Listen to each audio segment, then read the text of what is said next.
good morning. Good afternoon po. And we are here at the Lotus Blue Hotel Legazpi City for the press conference of the Department of Health Bicol Center for Health Development, July 8, 2026. So we will be, this is in line with the celebrations of the 52nd Nutrition Month and the National Deworming Month for this month of July. So before we start, let me introduce to you our dear resource speakers, starting with, of course, our OIC Assistant Regional Director, Dr. Ray J. Miliana. Yes, thank you, Doc. And we also have from the National Nutrition Council Region 5, the head and the Nutrition Program Coordinator, Ms. Emerenciana L. Francia. Thank you po, ma'am. And of course, we also have from our province of Albay, from the representatives of the Provincial Health Office of Albay, starting with Ms. Roan May Ofalsa, the Provincial Nutrition Program Manager of the Albay PHO. Joining Ma'am Roan will be Mr. Anthony B. Ludovice, the Rural Sanitary Inspector 1 from the Albay PHO, which he will be here shortly. He's just in travel. And of course, from the Center for Health Development po, sa DOH, we have with us our regional program managers, starting with Ms. Christine B. Espiritu, the nutritionist dietitian 4 and the regional program manager of the Philippine Multi-Sectoral Nutrition Project. Joining Ma'am Tin is also the regional program manager of the Integrated Helminth Control Program, Mr. Daryl B. Balane. So let's acknowledge muna po our media. Maraming salamat po sa muli sa pag-attend dito. Starting with the Philippine News Agency, we have Ma'am Ella and Ma'am Melrose. Maraming salamat po sa pag-attend. Ayan. UNTV, Sir Philmar. Hello po. Ayan. We also have Bombo Radio, Sir John Michael Salonga. Ayan. And from the CNBN TV, Sir tama po ba? Wenalu, Ma'am Wenalu. Ayan, si Ma'am Wenalu. We also have from Radyo Veritas, Sir Dennis Alta. And 99.5 Love Radio, Sir Julius. Ayan, Sir Julius. From Radyo Pilipinas Albay, Mr. Paul Hapin. Ayan. From DZGB, Miss Angel Mustasa. Yes, also from Love Radio, Sir Coach Erickson. Hello po, Sir Coach. And from Emerald ITV, tama po ba? Yes, ma'am. Ma'am Michelle. Hello po, ma'am. Thank you po for coming. And we also have from DWIC, Sir Wayne. Sir Wayne. Yes, Sir Wayne. And Radyo Siram, Ma'am Eden Arias. Ayan. And also, si Sir Ronnie, na-mention ko na ba si Sir Ronnie Beren? Nasaan si Sir Ronnie? And also, we have from the Philippine Information Agency Albay, Miss Riza. Ayan po. Alright, so let's start po with an opening message from our dear Assistant Regional Director, Doc Ray. Hello. Mabaskog na aldaw sa Gabos. No? First time ko makahampang digdi sa Indo, sa Legazpi. But I'm native of Daraga. Yeah. So, magandang hapon sa ating mga partners mula sa media, sa ating mga kinatawan mula sa National Nutrition Council, Region 5, kay Ma'am Emerencia Francia. From Albay Health Office, kay Ma'am Rowan May Ofalsa at Mr. Anthony Ludovice, and I think he will arrive na mamaya. pati na rin sa ating mga representative mula sa DOH, DOCHD, kasamahan ko sa opisina. Kay Ma'am Christine Espirito, siya po ang ano natin sa nutrition. Then, of course, we have Mr. Darrell Balane, Regional Integrated Helmet Control Program, Darrell. And sa lahat ng nakikiisa sa ating press conference online via live stream. Maraming salamat sa inyong panahon at patuloy ninyong pakikipagtulungan sa Department of Health, Bicol Center for Health Development.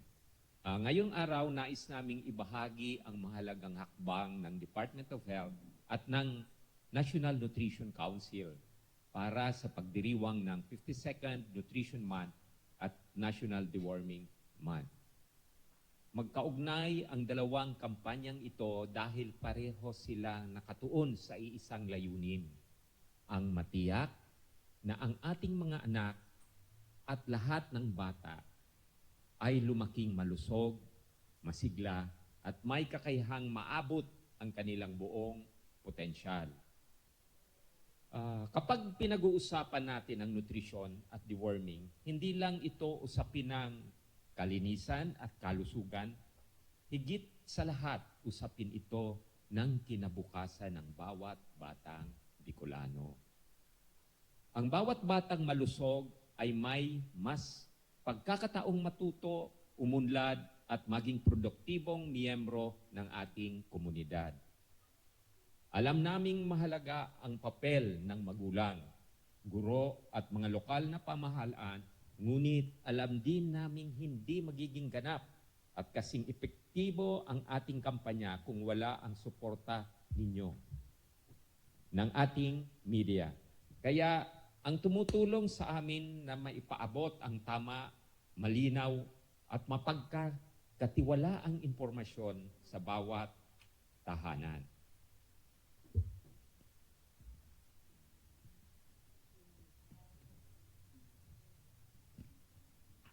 Sa panahon ngayong napakabilis kumalat ng impormasyon, kaya mas mahalaga ring mas mabilis kumalat ang katotohanan. Sa tulong ninyo, mas marami tayong mahihikayat na samantalahin ang mga libreng serbisyong pangkalusugan at makilahok sa ating mga programa. Sa ating mga magulang at tagapag-alaga, ang aming panawagan ay simple. Suportahan natin ang wastong nutrisyon sa ating mga tahanan at tiyaking makakatanggap ng regular na deworming ang ating mga anak. Ang mga simpleng hakbang na ito ay may malaking epekto sa kanilang kalusugan at kinabukasan. Kung titingnan natin pag parating worm-infested, parating may bulate ang mga kabataan, as much as high as 20 IQ points ang nawawala. So, napakalaki. Kung ang potential niya 100 IQ points, di 80% na lang. Nakakaano niyan, kung 80 minus 20, di 60 na lang. So, anong klaseng bata ang ganon? Kami sa Kagawaran ng Kalusugan Bicol ay sinisiguro na patuloy ang aming pagpapalawak ng mga serbisyo at pakikipag-unayan sa mga lokal ng pamahalaan at iba-ibang sektor upang walang batang Bicolano ang mapag-iwanan pagdating sa kalusugan. Muli, maraming salamat sa inyong pakikiisa. Umaasa kaming sa pamamagitan ng ating pagtutulungan, mas marami pa tayong pamilyang maabot, mas marami pang batang mapoprotektahan at mas mapapalakas natin ang isang mas malusog na Bicol Region. Maraming salamat at magandang araw po sa ating lahat. Sa bagong Pilipinas, bawat buhay ay mahalaga. Sa bagong Pilipinas, bawat bata ay mahalaga. Sila ang ating pag-asa. Thank you po, ARD. Hello? Yan. All right, so before we start with our first topic, let me acknowledge also the presence of Mr. Anthony B. Ludavice, the Rural Sanitary Inspector 1 of the Albay Provincial Health Office, who will be discussing also for the worming month. Ayan. Thank you po, sir, for coming. All right, so we also have with us Sir Alwin from the WRL. All right. So, to start the discussion on sapat na nutrisyon sa hapag, celebrating the 52nd National Nutrition Month, let us hear from Ms. Shana L. Francia. Magandang hapon, Diyos maray na hapon sa lahat po, sa ating mga friends from the media. Maraming salamat po, Bicol CHD, for inviting National Nutrition Council Bicol dito sa ating press con. Bago po ang lahat, yan, kami po ay bumabati ng Happy Nutrition Month sa lahat po. Ngayon pong July actually ay sineselebrate po natin ang Nutrition Month. So ito po ay base, dineclare po sa Presidential Decree 491 na ang July daw po ay Nutrition Month. So for this year, ang ating pong tema ay nutrisyon at kalikasan, ating pangalagaan. Ito po ay sumusuporta sa overall goal po, sa overall theme po ng Philippine Plan of Action for Nutrition na sa PIPAN, sama-sama sa nutrisyong sapat para sa lahat. So ang PIPAN po, Philippine Plan of Action for Nutrition. Ito po ang ating blueprint para sa pag-address at masolusyonan po ang malnutrition dito sa ating bansa. So kung makikita niyo po, yung dun sa logo po ng ating Nutrition Month ay merong mga prutas, gulay, mga masustansyang pagkain, at katabi po niyan ay ang ating pong mundo. No? So ibig sabihin, connected po yung ating mga kinakain sa ating kalikasan. At kung makikita ninyo, meron po yan basket, no? Nakalagay yung mga pagkain natin sa basket. So ito naman po ang kanyang nire-represent ay sama-samang pagkilos, no, ng lahat ng mga stakeholders po para maging masustansya ang ating kinakain, para meron tayong malusog na mga kabataan at mga kasama po natin. Ano? So bakit nga ba ito ang napiling tema? So pag sinabi po nating healthy diet, ito po ay depende, no, sa lahat ng mga nakalista dyan. Ano? Hindi lamang po yan simpleng pagpili ng masustansyang pagkain. Ito po ay nag-uumpisa sa ating healthy environment, sa ating ecosystem. Pag sinabing ecosystem, diba, ito yung mga ating kabundukan, yung ating mga karagatan, at yung Bicol, diba, kung titingin tayo sa paligid, napakayaman po ng ating rehiyon sa mga karagatan, sa ating mga kabundukan, no? So, inaalagaan dapat natin yan para ito ay mag-produce, no? Makapag-produce tayo ng mga masustansyang pagkain. So, ito ay depende din po sa ating malinis na tubig, no? Hindi lamang po yung malinis na tubig yung ating iniinom, di ba? Kailangan din po natin ng malinis na tubig para sa ating mga halaman, sa ating mga isda na naninirahan sa ating karagatan. So, kung polluted po ang ating hangin sa paligid, kung polluted ang ating mga karagatan, hindi tayo makakakuha ng mga masustansyang pagkain. No? So, importante na maalagaan natin ang ating kalikasan. So, ang objective po ng ating Nutrition Month this year ay mapalawak pa yung ating impormasyon, yung ating awareness na konektado po ang masustansyang pagkain, yung malnutrisyon, yung magandang nutrisyon sa ating kalikasan. Specifically, ang ating pong Nutrition Month, gusto natin ma-inform pa, no, yung ating mga kasama, no, dito sa ating rehiyon. Through the media, mas malaki po yung maitutulong ninyo. Nakagaya na nga ng sabi ni ARD kanina, Doc Ray, na malaki po yung tamang impormasyon na mailalabas po natin. So gusto natin na maalagaan,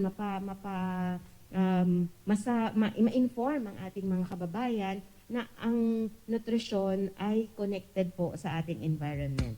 We would also like to inspire, no, yung mga food choices na pinipili po ng ating pamilya, no, natin lahat, no. Importante po 'yan. We would also like to revitalize, no, maibalik, ma-strengthen natin yung pagsasama-samang pagkilos ng ating mga kababayan, ng ating mga stakeholders. Hindi lamang po ito mga government sectors, hindi lamang po ito non-government organizations, hindi lang mga private individuals, kundi sama-sama pati yung mga pamilya. No? May role, malaking role din po ang ating mga pamilya dito. And we would like to advocate for investment, no? Investment on nutrition.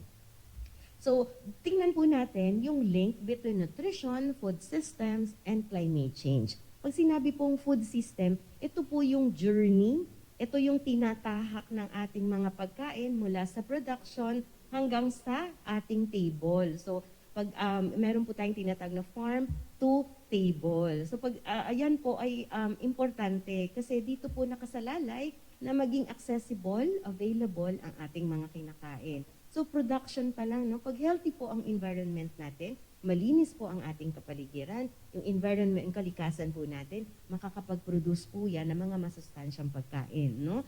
Sa processing, no, importante din po na makita natin na connected din po yung fresh food, yung nutritious food sa processing. For example, ito pong nalagay dyan na photo, no? Yung bigas, di ba yung bigas, dapat malinis yung storage niyan, dapat merong paleta para maiwasan yung mga pest, yung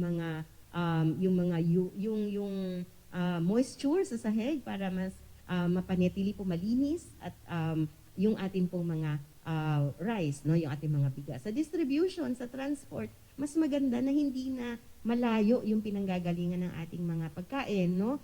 Dito, sabi ko nga kanina, ang Bicol region ay napakayaman po sa karagatan, sa kabundukan, sa kalupaan, no?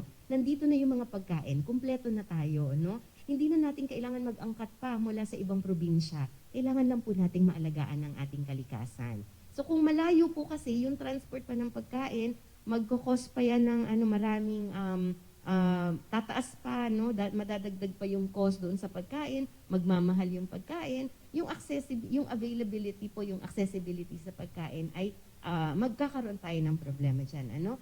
Sa retail, sa mga markets po natin, no?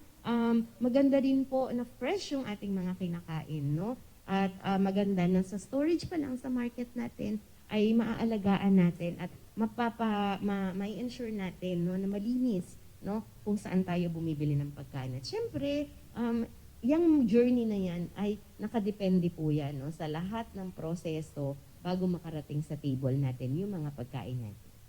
Pag-usapan natin ang climate change. Ang climate change, alam niyo po, na tayong lahat ay may role, no? Tayo po ay, in one way or another, nagiging cause po tayo ng climate change. Pag sinabing climate change, nakaka-disrupt ito, naaapektuhan po nito ang ating food system. Kapag po sobrang init, di ba? Hindi na natin ngayon alam kung, dati, di ba, January, February, maano yan, malamig. Pag sinabing April, May, mainit yan, no? Summer. Pagdating ng June, maulan yan. Pero ngayon, January pa lang, ang ulan na. May mga bagyo na tayo. So, that's climate change. Hindi na natin siya maiwasan. So, kung yan, ay mahihirapan tayo. Kasi kung bumabagyo, maapektuhan ng ating mga farmers, yung ating karagatan, kapag tumaas yung tubig, mawawalan tayo ng mga yamang dagat, yamang lupa, no? So kapag po hindi nakapagtanim ang farmers, naapektuhan ang kanilang mga tinanim, magiging mataas, no, yung presyo ng ating mga bilihin. So kung mataas yung bilihin, yung access po ng ating mga pamilya sa masustansyang pagkain ay medyo mahihirapan po tayo, no? Ang food system nakako-contribute din po siya sa climate change, no? Yung pong simpleng pag-aalaga po ng ating mga hayop, nagre-release po yan ng mga gases na tinatawag nating methane gases na hindi maganda sa ating environment, no? Yung paggagamit po ng mga fertilizers, kaya po ngayon po 'di ba pinopromote natin yung organic farming, organic fertilizers, para maiwasan po yung pag-release ng mga gases na hindi maganda sa ating environment. Yung pong deforestation, no? Alam naman po natin ang ating mga puno sa ating kabundukan ay malaki po ang halaga nito. Napakahalaga po nito sa pag-iwas, no, yung mga floods, no? Kapag kalbo ang ating mga bundok, nakita naman natin, 'di ba, no, mga nagdaang taon, no, yung bagyo, yung forest na kalbo na, no, yung tubig pumupunta sa mga kabahayan, no? So importante na alagaan natin ang ating mga kabundukan, no? Yung kanina nabanggit ko na pag mahaba po yung transportation ng ating mga pagkain, hindi lang po cost yung nadadagdag, kundi yung mga usok po ng tambutso ng mga truck, ng mga sasakyan, nakaka-affect din po yun, no, sa ating environment. Food waste. yung pong mga tirang pagkain, kapag tayo po ay kumain, syempre pag may tira, itatapon. Yung pong pag nasira po yung pagkain natin na tinapon, nagre-release din po yan ng mga gases na hindi maganda sa ating environment. Ano ba yung ginagawa ng mga gases na ito? Ito yung nagpipigil, no, na maka-release ng heat, no, doon sa ating kapaligiran, no. So nagkakaroon ng mga rising ng temperature dito sa ating mundo. So kanina contributor siya sa climate change, no, yung ating food system. At the same time, biktima din po ng ang food system ng ating climate change, ng ating mga klima. Nabanggit ko kanina yung rising temperatures. Syempre, kapag mas mataas yung temperature, mas mainit, mas hindi nakakapag-produce ng magandang pagkain, no, yung ating mga kalupaan, yung ating mga karagatan. Mas yung kanina nabanggit natin na mas mainit, mas tuyo, mas yung mga typhoons natin, yung mga floods natin, nakaka-apekto din po yun sa pagtatanim natin. And of course, yung syempre kapag yung mga rainfall natin ay hindi na ma-predict, no, ng ating mga farmers yung mga pagbagyo na yan, so mahihirapan po, no, yung ating mga pagkain. So yung mga nabanggit po natin, sino ba ang nagiging apektado niyan? Tayong lahat po. Lalong-lalo na po ang mga infants kasi yan po yung mas nangangailangan ng ating ng mga masustansyang pagkain. Yung mga buntis, yung mga nagpapasusong ina dahil sila ay kailangan magbigay ng sustansya doon sa kanilang anak na nasa sa kanyang sinapupunan, yung mga nagpapasuso, kailangan ng masustansyang pagkain para mas makapag-breastfeed sila, no? And of course, yung mga older persons, no, kailangan nila ng masustansyang pagkain para mas mapanatiling mas maayos yung kanilang pangangatawan. Yung mga low-income households, kanina nabanggit natin, pag mas mahal po yung mga pagkain, mas mahihirapan po silang maka-access, no, sa mga pagkain na masustansya. Yung mga farmers natin, at the same time, kapag wala silang huli, wala silang mabibenta, walang makakain, no? Lalong-lalo na po yung ating mga kasamang mga indigenous peoples and yung mga nasa GIDA areas po natin. Kaya ano po ba yung dapat nating gawin? Marami po tayong pwedeng gawin. Napakasimple lang po, no? Unang-una, lagi nating sinasabi na magtanim po tayo, no? Food security para dun pa lang sa ating backyard, sa ating mga tahanan, meron tayong makakain, ano? Mas safe, mas malinis, alam natin.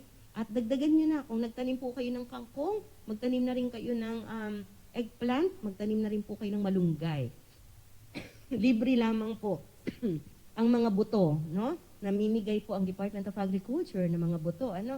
Yung malunggay nga, pagka tinusok mo lang yan, no? Kahit hindi mo siya diniligan, di ba? Lalago siya, no? So napaka-importante po na meron tayo, no? Maganda po na meron tayong mga tanim po sa ating bakuran. And dyan sa photo na yan, maliit na bata nagtatanim, maganda po naturuan na natin yung mga maliliit na bata, 'di ba? Isang tip po yan para kumain sila ng gulay, no? Magtanim tayo para pag nag-grow yan, kakain tayo. So mas ma-motivate sila na kumain. Next, protect natin yung ating mga karagatan, no? Kunin lang natin yung mga kailangan natin. Hayaan natin na yung maliliit na isda ay lumaki pa sila, no, para sa ating pagkain, no. So kunin lang natin yung mga dapat, wag nating sobra-sobra, no, para meron pa tayong magamit in the future. Next, reduce food waste. So yung mga pagkain po natin, no, mamaya titingnan natin yung mga kakainin po natin, iwasan po natin. Kuha lang po tayo, no, ng mga kaya natin. Wag tayong kumuha ng hindi natin kayang kainin, no? Iwasan po natin. So yung mga bata, 'di ba? Yung mga bata usually ayaw nila ng gulay. Isang tip, di sila yung magluluto, no? Para yung niluto nila, no, turuan natin sila ng mga strategy na mamomotivate po ang ating mga kabataan, no? Next, ito po, marami po yan nung dumating po ako dito sa Bicol, ang daming Kadiwa stores, 'di ba? Yan po yung ating pinopromote at sana suportahan po nating lahat ang ating mga Kadiwa stores. Suportahan po natin yung mga local farmers natin para hindi lang sila nagpo-produce ng masustansyang pagkain, mas nakakain din po sila ng masustansya, no? Kapag binili po natin yan, hindi natin hahayaan na masira, makakatulong pa tayo sa ating mga local farmers, no? Yan. Huwag nating kakalimutan ng first 1,000 days, lahat yan, check. Kasi iwasan natin yung mga sobrang basura. Kapag nagpapasuso ang isang nanay, no need na bumili ng mga powdered milk. Hindi, wala kang basura na kailangan, no? Yung bata, diretso sa nanay na sususo, hindi na kailangan, no? Hindi tayo nakaka-contribute sa basura, no? And syempre, yung alagaan natin ng buntis kasi siya yung magdadala ng kanyang baby sa kanyang sinapupunan hanggang 2 years old, no? Yung bata. So breastfeeding po ang ating gustong i-promote natin, no? Makakatulong din yan sa ating kalikasan. And gusto natin maipaalam, no, na ang first 1,000 days ng isang bata, ito po yung tinatawag na golden window of opportunity, no? Kapag yung pong good nutrition ng bata, doon natin ilagay, doon natin ibuhos yung investment po natin. Kasi pag na-miss nila yung first 1,000 days, yun na po, na-miss na yung golden window, no? Hindi na kapag naging malnourished yung bata dyan sa first 1,000 days, mahihirapan na po siyang makarecover, no, yung isang bata. So gusto natin din yung multi-sector. Kanina nabanggit po, no, hindi lamang po government, hindi lang po yung non-government, hindi lang po yung mga private, pati po yung mga pamilya. Lahat po tayo ay magtulungan po tayo dito. So sa pangunguna po ng Health, Department of Health, no, syempre marami po yan ang mga information, no, tumutulong po sila sa pag-promote ng proper nutrition, yung micronutrient supplementation, yung mga nutrition programs po natin under the Department of Health. Yung agriculture sector, sila naman po ang tumutulong sa atin para makapagtanim po tayo, matuto tayo magtanim, ang food security, no? Education sector, napaka-importante po na yung ating pong sa mga schools po natin maturuan yung mga bata, mga estudyante po ng tamang pag-aalaga sa ating environment at sa ating kalikasan para mas maganda po yung nutrition, no? Kasi di ba minsan, mas nakikinig yung bata sa ating mga teacher, di ba? Kaysa sa family o sa nanay natin. So maganda rin po na merong role at napakilaki po ng role ng education. And of course, yung social welfare and local government units, napakalaki po ng role na nating lahat, no? And of course, the media para sa tamang informasyon. Excuse me po. So, key messages na po ako for our individuals and families, schools and communities, use Pinggang Pinoy. Tingnan po natin yung ating mga kinakain. Kung meron yung Go Grow and Bloom. Meron buyang kanin, may ulam, may mga prutas at gulay, no? So, yun po. Natan kumain means, yun po yung ating mga tips, yung ating pong mga mahahalagang tips para mas maganda po yung ating nutrisyon sa ating mga komunidad. Support local farmers, nabanggit ko na po yan kanina. Reduce food waste, no? Support yung mga community gardens, school gardens, and of course, promote nutrition during the first 1,000 days. For our legislators, sa ating pong mga mahal na mayors, ating pong mga legislators diyan sa ating mga local government units, please integrate nutrition into climate and development policies, programs, and initiatives. Alam naman po natin ang ating mga local government units, malaki po ang kanilang role para sa pag-implement ng ating mga nutrition programs. And of course, invest in nutrition, no? And lastly, for our industry and private sector stakeholders, malaki din po ang pwede ninyong magampanan dito sa ating advokasya. Adapt natin yung mga practices na nabanggit ko kanina, yung pong shorten yung ating transport ng food, yung pong use responsibly sourced raw materials, no? Kesa dun sa mga ibang materials na ginagamit po natin, increase availability ng affordable, nutritious, and sustainable food options, no? Mas maganda po na makakatulong po kayo na maging available, makatulong na maging available and accessible po ang ating masustansyang pagkain. And of course, partner with government, communities, and local government units po para sa pag-implement ng nutrition programs. So with that, muli, Happy Nutrition Month sa ating lahat at maraming salamat po sa ating mga media na kasama po natin dito. Thank you very much po, Ma'am Emeran Shana L. Francia, the Head and Nutrition Program Coordinator of NNC Region 5. Our next discussion is enhancing nutrition governance through empowered local leaders, to be presented by Ms. Christine B. Espiritu, the Nutritionist Dietitian 4 and Regional Program Manager of Philippine Multisectoral Nutrition Project. Hello po. Okay, good afternoon po sa lahat. Okay, let's start. So, tingnan po muna natin ang nutrition situation in the Philippines. So, kung makikita po natin sa kanan ba, o sa kaliwa nyo po ikalima po ang Bicol region na may mataas na pagkabansot sa Pilipinas. So, reaching around 28.8%. So, ikalima po tayo. Ito po yung 59 months old. Sa buong Pilipinas naman po, 0 to 23, ito po yung natin, nasa right side nyo po. The right side, left side. Okay, yung malnutrition in infant. Yung 0 to 23 naman po siya. Yan po yung 12.7 for underweight, stunting 21.1%, and then the wasting 6.3, and then the overweight for height, which is 3.2. So, ibig sabihin, mataas pa rin po sa buong Pilipinas ang stunting or pagkabansot, which is 21.1%. Kung makikita po natin dito sa may legend, high pa rin po siya.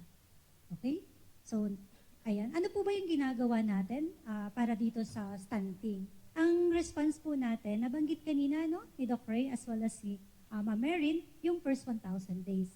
Meron po tayong Republic Act number 1148 na tinatawag po nating scaling up the national and local health and nutrition programs through a strengthened integrated strategy for maternal, neonatal, child, and health nutrition in the first 1,000 days of life, appropriating funds therefore and for other purposes. So ito po yung nabanggit kanina, yung first importansya ng first 1,000 days po.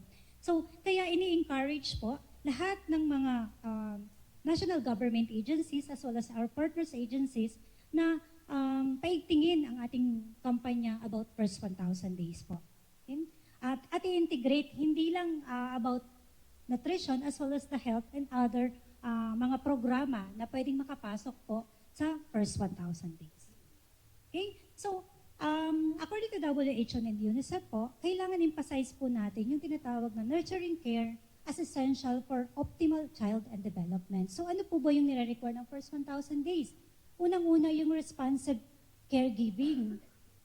Meron din po tayong early learning opportunities. Siyempre kasama din yung immunization. Hindi po yan na aalis. Kailangan sa first 1,000 days meron din po tayo niyan. Siyempre yung regular health check-ups and safe and clean environment. Nabanggit din po yun kanina sa tema po natin ngayon, yung about sa nutrition month, yung may climate change din po. And of course, hindi inaalis po yung family support. Okay? So, sa atin naman po, ano naman yung response when it comes to malnutrition? Ano ba yung mga serbisyong ibinibigay? Unang-una, meron tayong binibigay about primary nutrition and primary care services. So, meron tayong maternal, neonatal, and infant young child nutrition. Dito nakapaloob ang IYCF, yung feeding practices po ng mga bata. Tapos yung pagtuturo po natin sa mga nanay ko ano yung tamang pagkain para sa complementary feeding as well as yung exclusive breastfeeding po. And of course, meron po tayong micronutrient supplementation. Importante po ang micronutrient supplementation, lalo na pag stunted ang isang bata. Kasi para matugunan yung pangangailangan niya sa first 1,000 days. And food fortification din po. And PMAM, ito po yung Philippine Integrated Management of Acute Malnutrition. Number 2, meron din po tayong nutrition surveillance and community data management. Pinapaigting po natin na mas mapaganda at mas mapadali ang data management po. And promotions of healthy lifestyle and food frameworks. Kasama din po ang Mother Baby Friendly Health Facility Initiative and Mother Baby Friendly Workplace na kung saan during the first 1,000 days, nagkakaroon po tayo dun sa mga establishment, sa mga facility, na meron po tayong mga lactation room and workplace po. And of course, isa din sa response ng ating gobyerno ay ang bagong proyekto natin, which is the Philippine Multi-Sectoral Nutrition Project.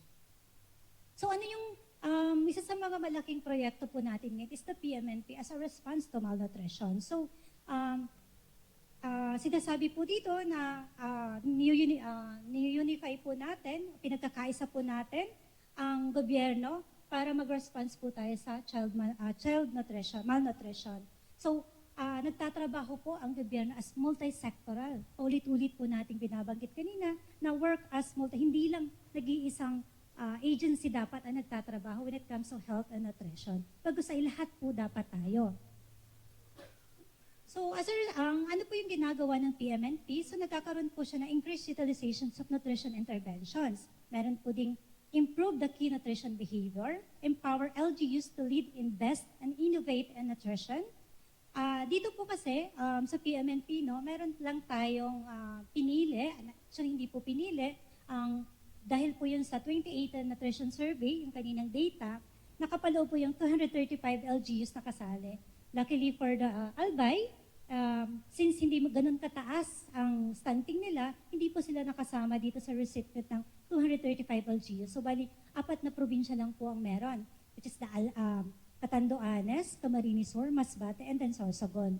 So sa atin po, sa Bicol region, we have 60 municipalities po na recipient po natin as PMNP.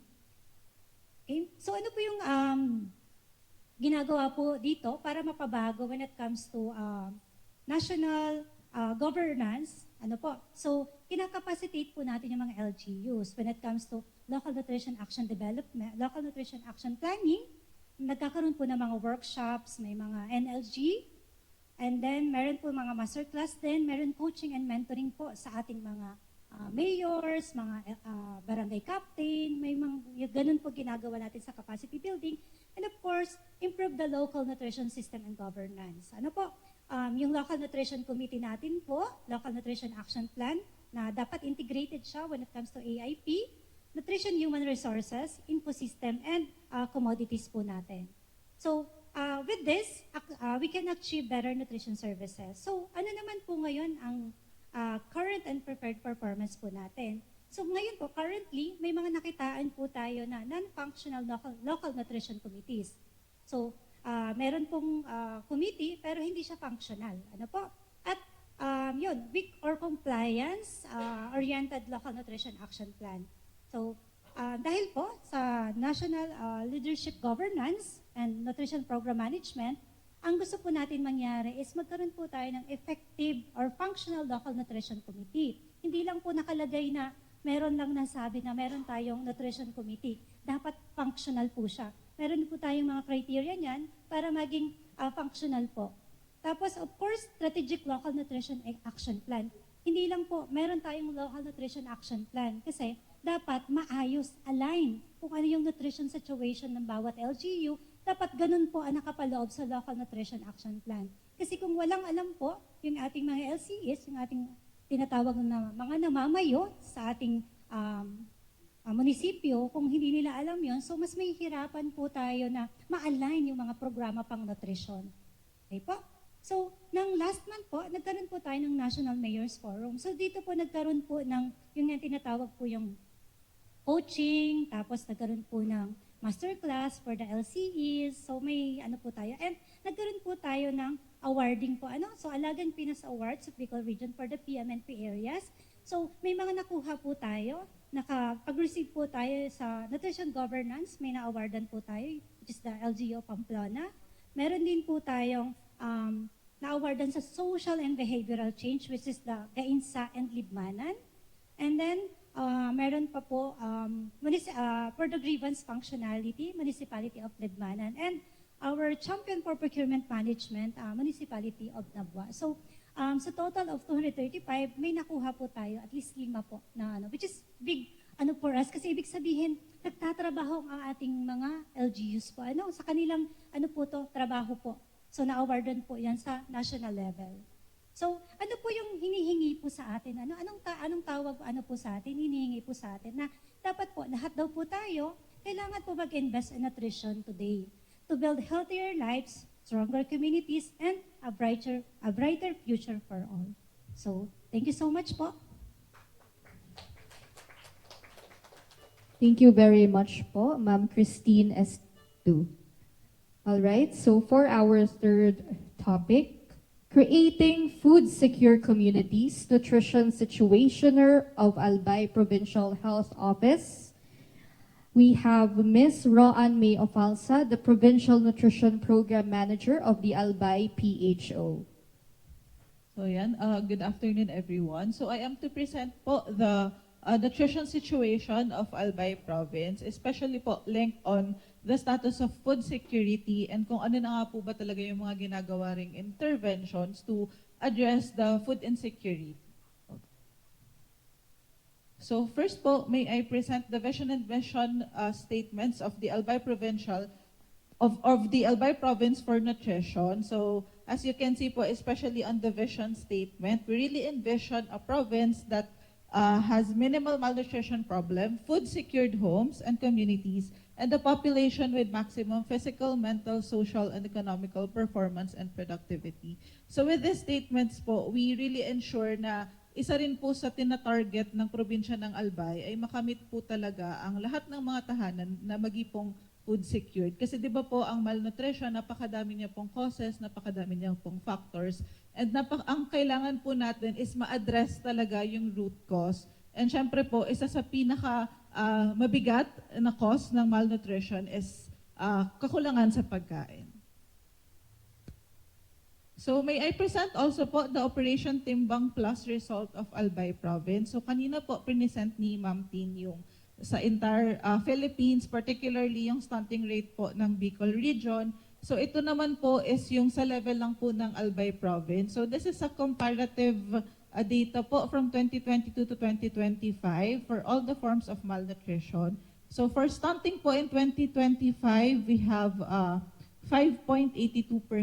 So it is considered po of low level of public health significance. And as you can see naman po, malayo siya from the 29.8% of the entire Bicol region.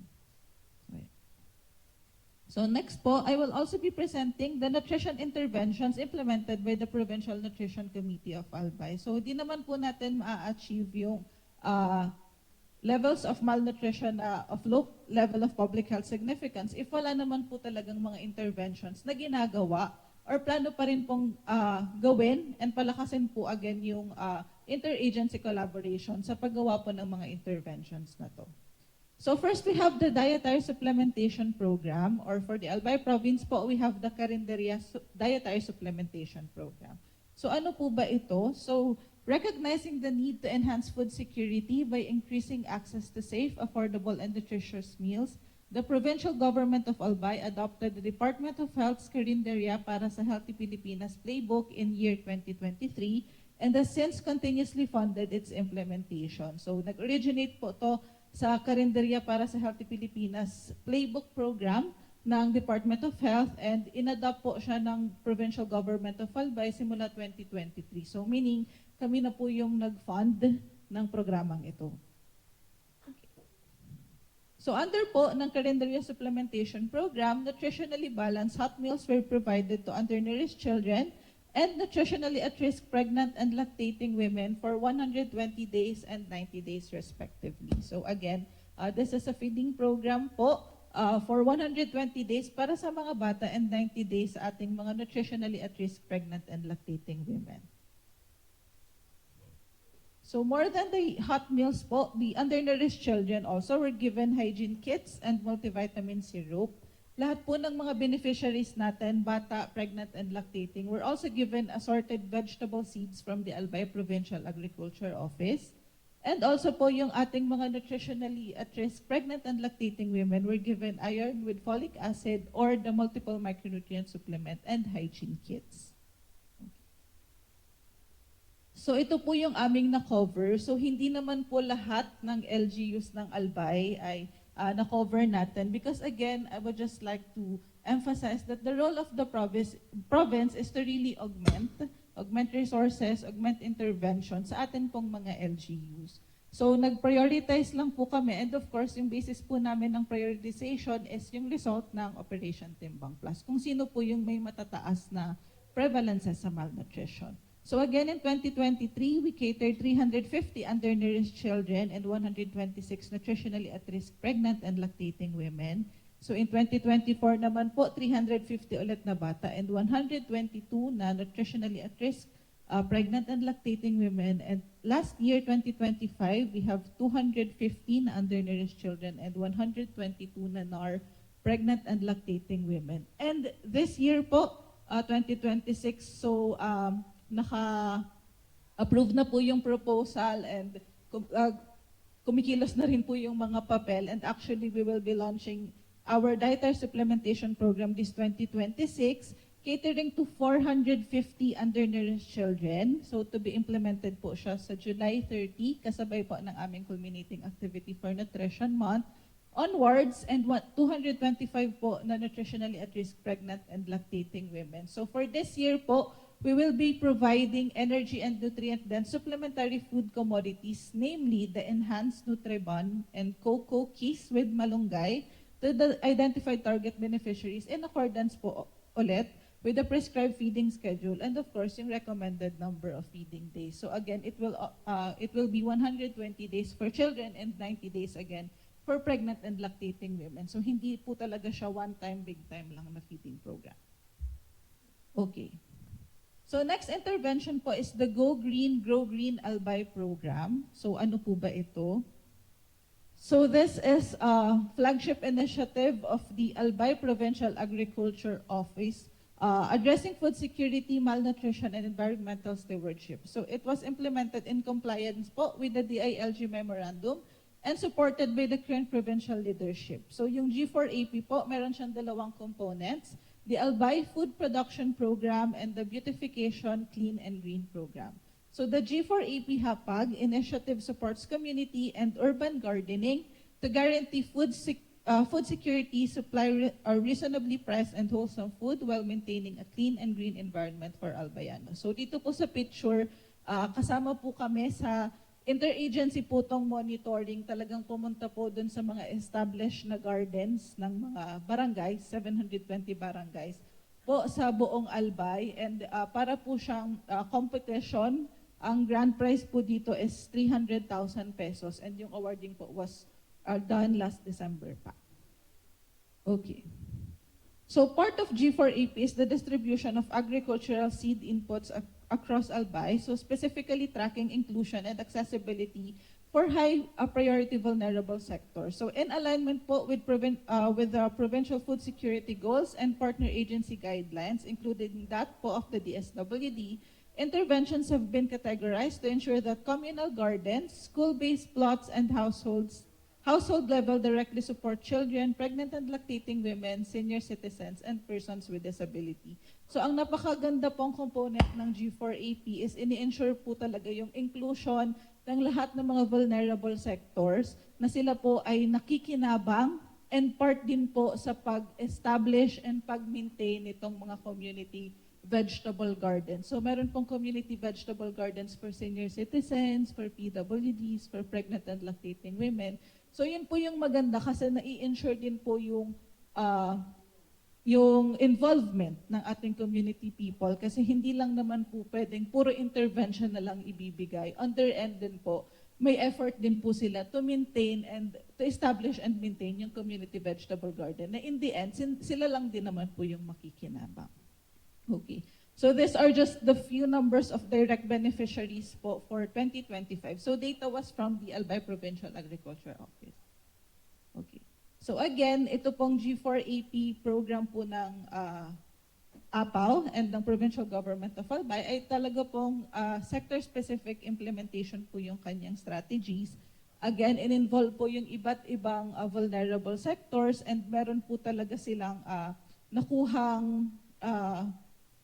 ng mga harvest, nakuhang produces, and kumbaga nakinabang po sila sa intervention na ito.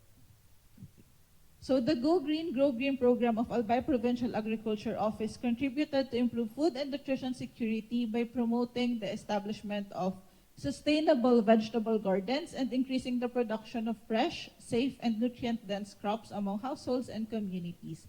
Also po, as part of the program's validation process, nutrition-related indicators are integrated, including the prevalence of malnutrition in the beneficiary community, the utilization of nutrient-dense crops, and the household consumption of the garden produce. So the indicators help assess the program's contribution to improving the dietary diversity, food and nutrition security, and of course, the overall nutritional well-being of the participating household. So in fact, yung Go Green, Grow Green Albay program po was named among the top 20 finalists in the DSWD Walang Gutom Awards in 2025. So this is a national award that recognizes the innovative local government programs that strengthen food security and nutrition initiatives in the community. So as a finalist, the province of Albay received a certificate of recognition and the 1 million grant. So the Go Green, Grow Green Albay program was cited for promoting agricultural development while providing sustainable interventions against malnutrition in the province. Okay. So another intervention po that we have is the Project Sagana. So this is Sustainable Agriculture and Gulayan for Albayano Household for Nutrition and Advancement. So ano naman po ito? Again, this is also an initiative of the Albay Provincial Agriculture Office that promotes the establishment of household vegetable gardens as a sustainable strategy to improve food and nutrition security among Albayano families. So this is guided by the principle na kapag may tanim, may aanihin, kapag may gulayan, may masustansyang pagkain. So the program encourages households to maximize available spaces to produce fresh, safe, and nutrient-rich vegetables for their daily consumption. And also po, the program has become increasingly relevant as communities continue to face multiple crises, including the rising food prices, economic uncertainties, the climate-related disaster, and of course po, the disruptions to the food supply system.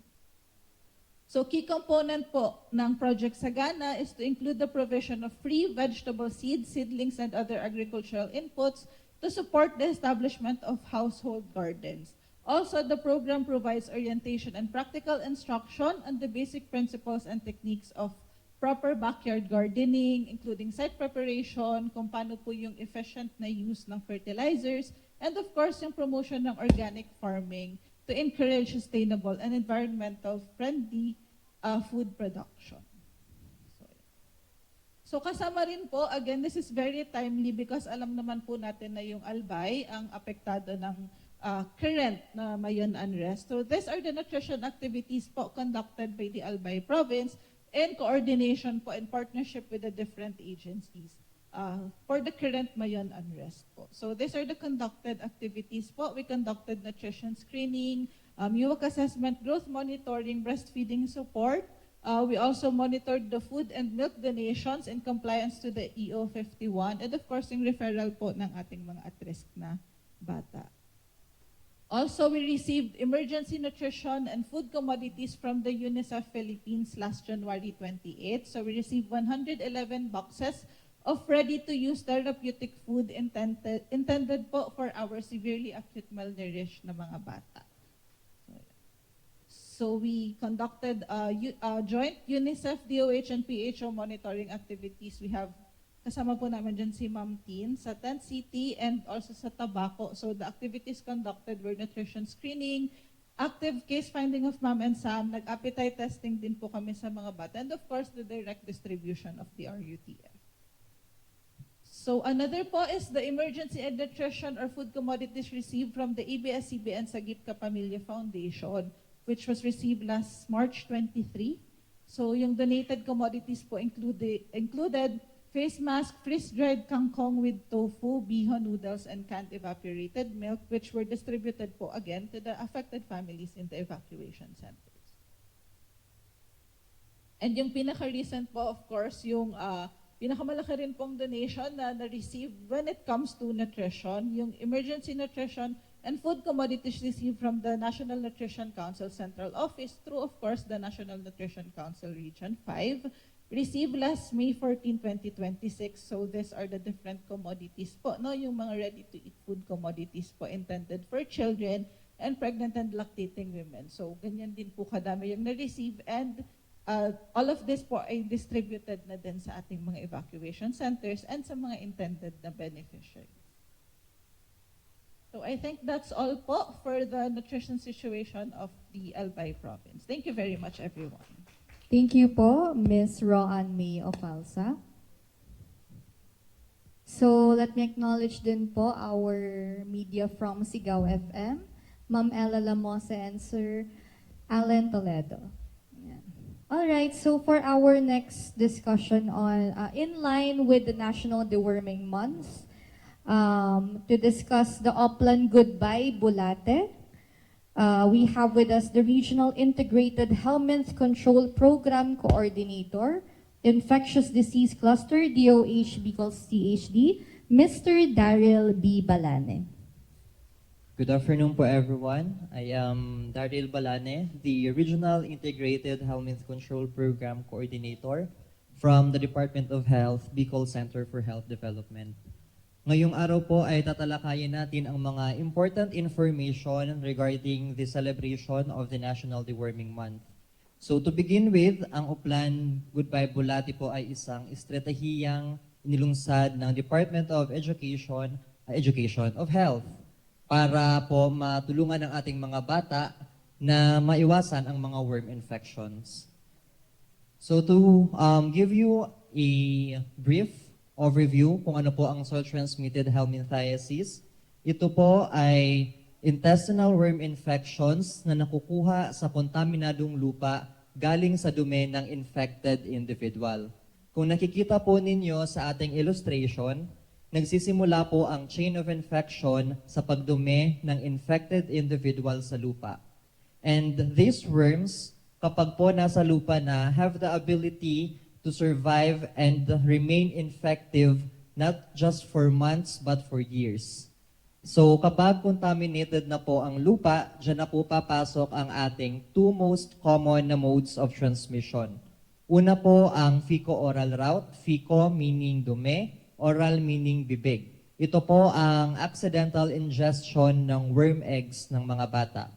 Example scenario po is siguro naglaro ang mga bata sa lupa, then umuwi, hindi naghugas ng kamay and kumain. So accidental ingestion. Then ang second route of infection po natin ay ang direct contact or skin penetration. Meron pong specific na bulate which is the hookworm ang kaya mag-cling directly into the skin ng bata, then magmamigrate siya papuntang intestine para magpalaki. And pag nasa intestine na po, dun po sila magiging malusog and magiging adult. And once adult na sa intestine, dun po sila maglilay ng sariling nilang mga eggs. Then kapag po marami ng worms sa intestine, dyan na po nakikita ang mga signs and symptoms. Kapag light infection pa lang, usually wala pong mga signs and symptoms. Pag heavily infected na, tsaka po lumalabas ang signs and symptoms. So una po dyan ang poor nutrition and anemia, kasi po ang hookworms, ang gusto nilang kainin ay ang dugo. Kaya nagkakaroon ng anemia ang mga bata. Then stomach pain and discomfort, difficulty in learning and concentrating, poor growth and development, and meron pa po ang ating migration, erratic migration ng mga bulate. Kapag heavily infected na po at wala ng space sa intestine ang mga bulate, nagmamigrate po sila sa other parts of the body. Diyan na po lumalabas ang mga uod sa ilong or tenga ng bata. Then next, to prevent this, the Department of Health came up with the Mass Drug Administration. So ang ating target population po ay 1 to 19 years old. Ito po ay binubuo ng mga preschool age children na 1 to 4 years old and school age children na 5 to 19 years old. Ginagawa po natin ang deworming every January and July of the year. And ang ating target po ay 85% coverage of the eligible population.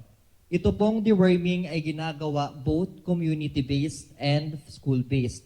For preschool age children po, usually sa RHUs sila pwede mag-avail nito. And for school age children, sa school po ginagawa.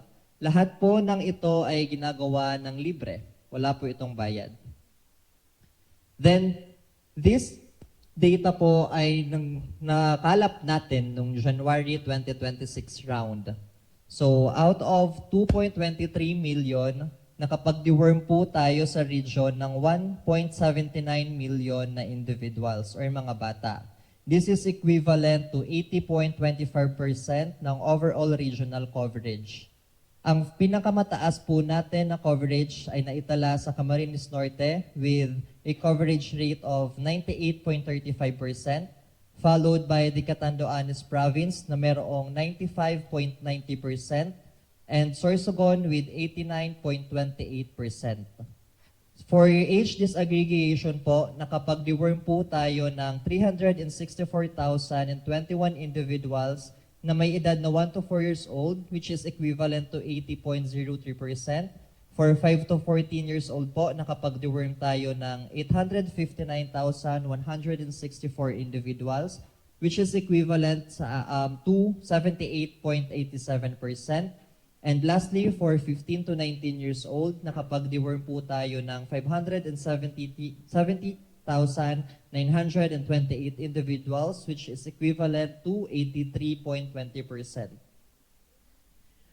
Ito po ang trend ng mga nakaraang deworming rounds. So last January 2025, nagkaroon po ng regional overall coverage na 74.87%.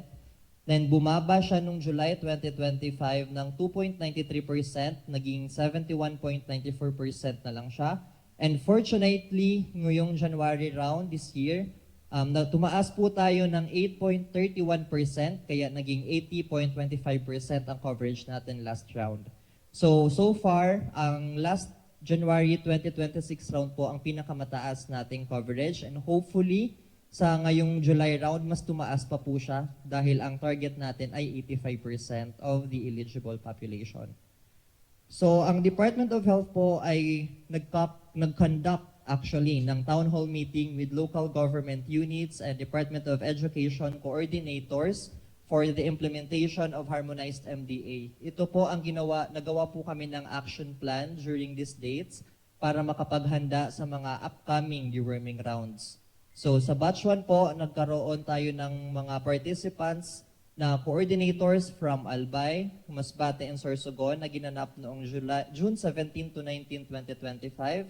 And for batch 2 naman po, October 15 to 17, 2025, ang mga participants po natin ay ang mga coordinators from Catanduanes, Camarines Sur, and Camarines Norte.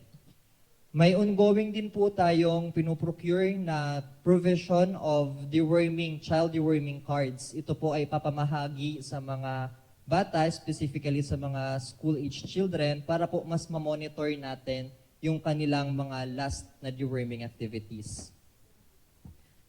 Then, despite of the Garcias-Mandanas ruling, the DOH still augments the albendazole po sa ating mga provincial health offices. So as of July 2026, simula nung January this year, nakapag-allocate tayo ng 2,416,300 tablets ng albendazole sa 6 na PHOs. Then, we also have our challenges sa program po. Una po, we have limited budget allocation from the local government units, and what we are planning to do is, since magkakandak po ang RITM ng National Parasite Prevalence Survey ngayong taon dito sa Bicol Region, maaaring ihayag natin or i-present ang results sa ating mga local chief executives for their evidence-based decision-making po ng budget allocation.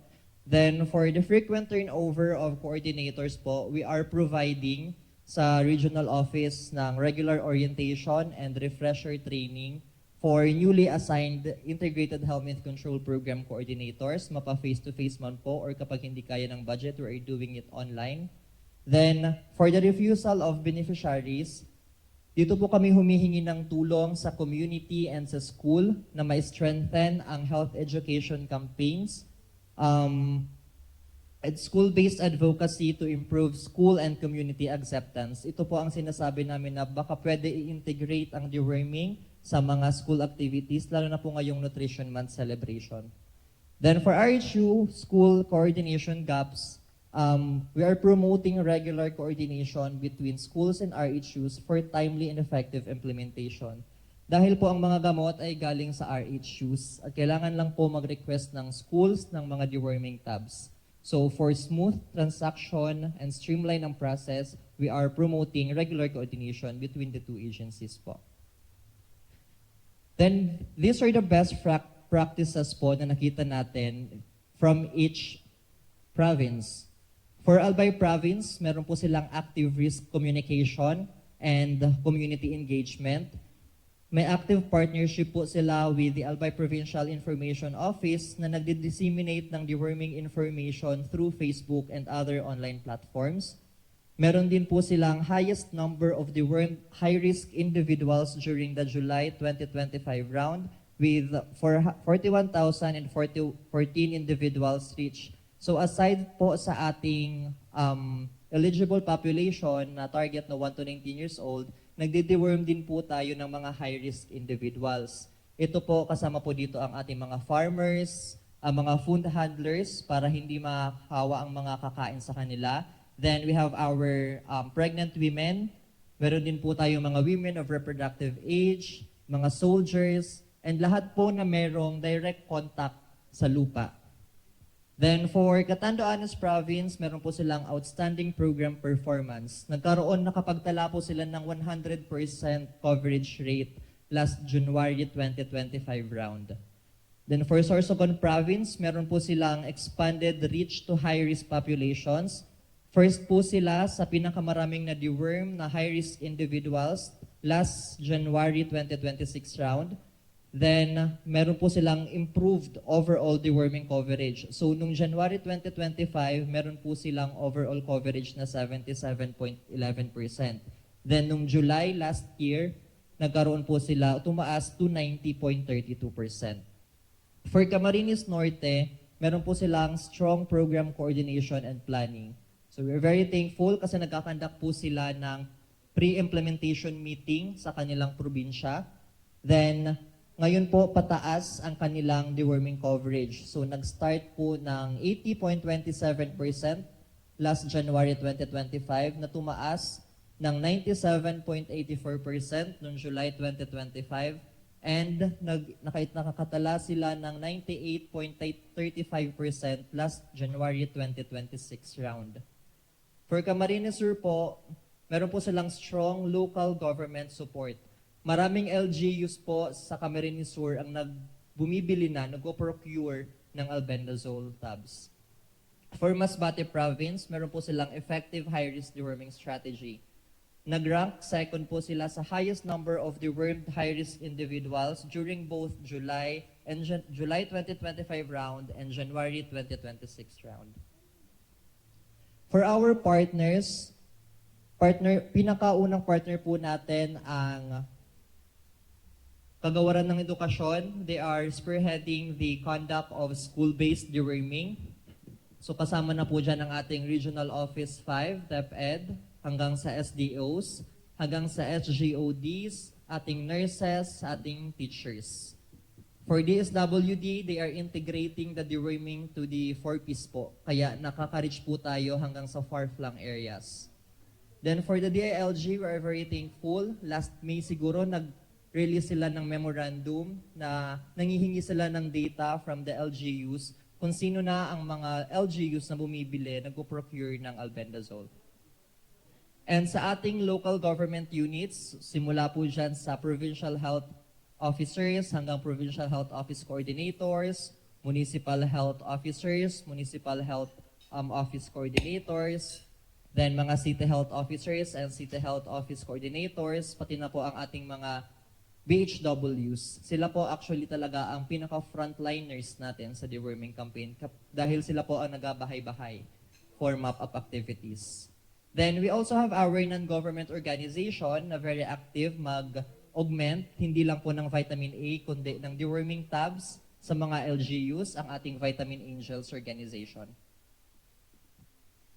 Then ating ways forward, since nakita po natin ang coverage ng Bicol Region this January 2026 round, magkakandak po ang Department of Health ng Coverage Supervision Tool Training.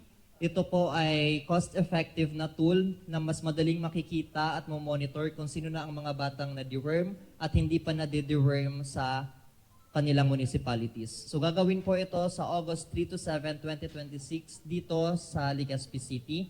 And na-mention ko na kanina na ang Research Institute for Tropical Medicine po ay magkakandak ng National Parasite Prevalence Survey sa Bicol Region next year. Kaya po, hinihikayat namin na mas maraming ma-deworm ngayong round para hindi na po tayo maging top 1 sa region na maraming bulate.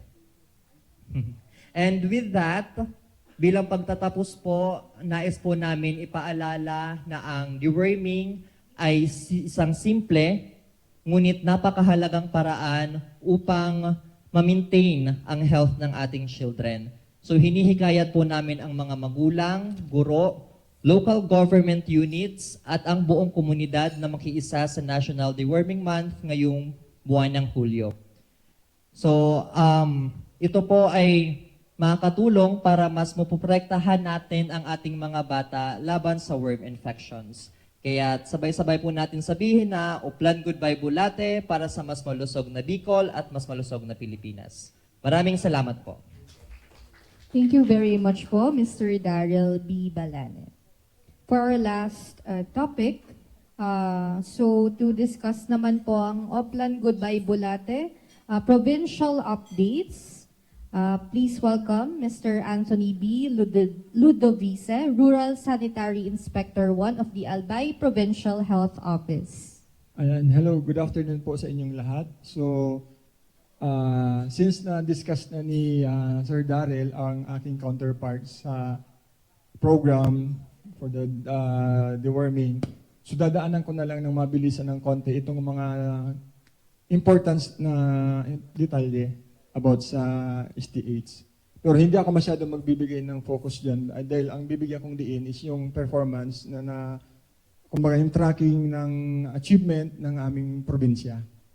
Okay? Ito. So, ang self-transmitted control program, ang vision natin is magkaroon ng world free of childhood morbidity due to STH. Ang goals natin is to reduce the morbidity of STH in the preschool age children age 1 to 4 years old and school age children 5 to 19. So yun nga, every January and July is a National Deworming Month per DM number 2016-0212 as approved on June 1, 2016. So nandyan nakapalaman yung mga guidelines on how to manage the program.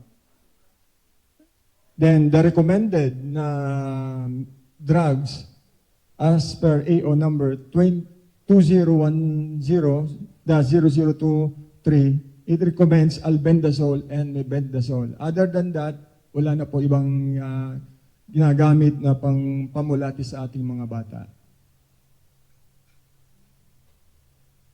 Yan dosage naman, kung ilan ba ang kailangan na i-take ng bawat bata. So, for the albendazole, for the 400 milligrams, we have for 1 year old but not above 2 years old is 1/2 tablet, and 2 to 19 years old, 400 milligrams, 1 tablet. For mebendazole, 500 milligrams, 1 to 19 years old, 1 tablet.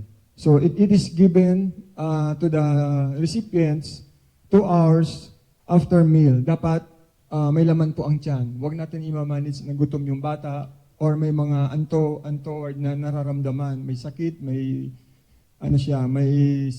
kumbaga hindi maayos ang kanyang pangangatawan.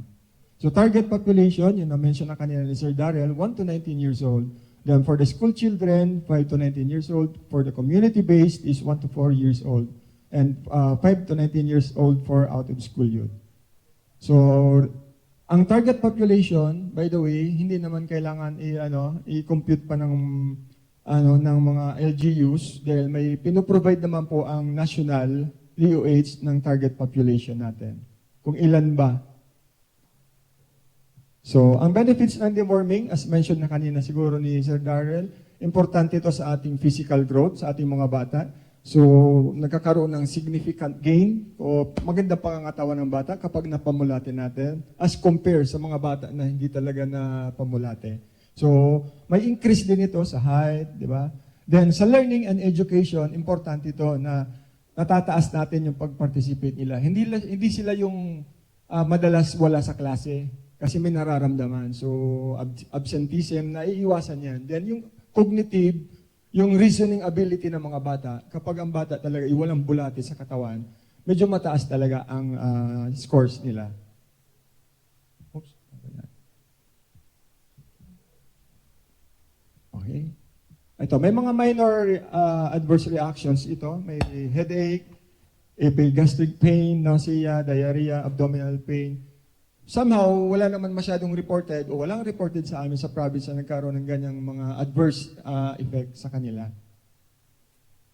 So, ito, reminders that every 6 months, or yun nga, January and July, yun nagkakandak tayo ng deworming, then yung magpapaalala sa ating mga bata, wearing of slippers, practice good personal hygiene, basic hand washing, importante ito. Kasi minsan napapabayaan na natin ang mga bata, naglalaro sa kanilang mga playgrounds, pag uwi ng bahay, kakain, hindi man lang natin naturuan na kapag hugas ng kanilang mga kamay. So yung food safety and clean drinking water din, importante siya. Then the proper use of sanitary toilets. So hindi na dapat natin maturuan na kung saan-saan sila magdudumi. Okay, ito yung update na na-allowed naman ito, pero as recommended talaga, yung sa round natin is every 6. Hello. Ito, bibigyan ko ng konting importansya to kasi it has contributory factor doon sa presentation ko about the performance. So since na-devolve yung commodities na way back 2022 o 2020 pa yata, may devolved na commodities, which is the albendazole, is part siya sa mga na-devolve. Ibig sabihin, wala na sa supply na nung time na mga 2023 na hindi na allocate sa mga LGUs. So, devolved siya. Ibig sabihin, ang magpo-procure niyan dapat talaga is local government unit. Hindi na dapat makadependent sa national, sa DOH. So, yan. So, part ng, balikan ko muna. Yan, yung mga, ayan. Sa 2023, part yan, yan nakalagay na star, soil-transmitted helminthiasis, albendazole. So, part siya sa naging na-devolve. Yan, 2024. Yan. Then, may mga retained, mga nandun pa rin. Okay. Ito na binaba ng Regional Advisory, dated May 7, 2025. Ito na yung reiteration na dapat yung LGU talaga magpo-procure na ng kanilang sariling deworming medicines.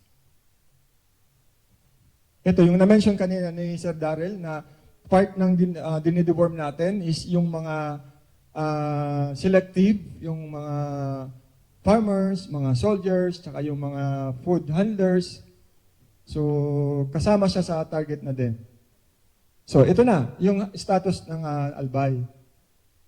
So, part ng pinakauna ko talaga, during my 2023, kasi first 3 years ko pa lang ito na-handle na program, kasi I am the sanitation inspector, so walang program na humahawak nito. Yung dati is nag-retire, si ate, sino na yun? Linimot ko na. Basta nag-retire na siya, so na-turn over sa akin. So, that time, binigyan ko ng diin yung advocacy. I've been doing this for the past 3 years sa social media, lalong-lalo na sa provincially owned and operated na Albay PIO Net TV, na somehow it is a platform na sa tingin ko makakatulong para ma-disseminate yung importance ng pagpapadeworm ng mga bata. So this coming 17, actually ongoing na ang mga deworming ng mga facilities natin, pero nakaschedule naman po ako for advocacy for this month, July 17. Magdi-discuss po ako ulit doon. Yan. So, kanina na-mention ni Sir Darrell, may mga trainings kami. Nakapag-attend po sa inyong lingkod and our rest of my partners and coordinators from the LGUs and counterpart, yung mga SDO, yung mga sa school, nag-attend sila ng town hall meeting with the coordinators implemented and for the harmonized mass drug administration at Orchids, Gamboa, Malilipot, Albay. Ito, na-mention din kanina ni Sir Darrell. So, almost 3 years na din, sinimulan po ng province ang pakikipag-partner sa NGO, which is nagbibigay sila ng support in terms of albendazole, purely ginagamit natin for the 1 to 4 years old na target population. So, last time lang, almost two times na sila nakaka-visit dito sa province ng Albay. So, yung yan, pictures po yan, sila po yung mga kasama natin na mga partners from the Vitamin Angels Philippines. Then we have attended and nakapag-attend po tayo ngayon ng yung plano na i-optimize yung school-based immunization and mass drug administration. Nandun si Doc, kami na Sir Darrell, to discuss para ma-strengthen pa yung kumbaga sabay na pagbabakuna and yung pagpamamulate. So just recently, ginawa po ito last May 20, 21, 2026 at Vela Hotel. Ito na, yung status of the warming park facility. So simultaneously done by the respective barangays for community as well as with the help and coordination with the DepEd for the school-based management. Yan, yung photo na to, it shows for the LGU Ligao, for the school-based. Malinaw, deworming activity. Kamalig, deworming sa mga bata. Ligao community-based deworming. Manito, MDA, Legazpi. Yan, ito yung highlights na bibigyan ko lang. Yung overall coverage ng 2023 to 2025 and January round. Then, the top 13 performing LGUs who achieved 85%. July 2025, top 10 performing LGUs who achieved 85%. Top 3 performing LGUs, January round. Top 3 performing LGUs, July round. Top 10 LGUs annual performance and January 2026 performing LGUs achieved 85. Ito, makikita niyo sa baba dyan, ang annual achievement ni Albay, 37%. So magtataka kayo, bakit 37%? Ito po yung drastic na effect nung pag-devolve ng mga commodities. Hindi lang ito naging problema ng province of Albay, but the entire Philippines. Hindi lang Bicol region, but the entire Philippines dahil nga nawalan ng logistics, supply, biglaan na.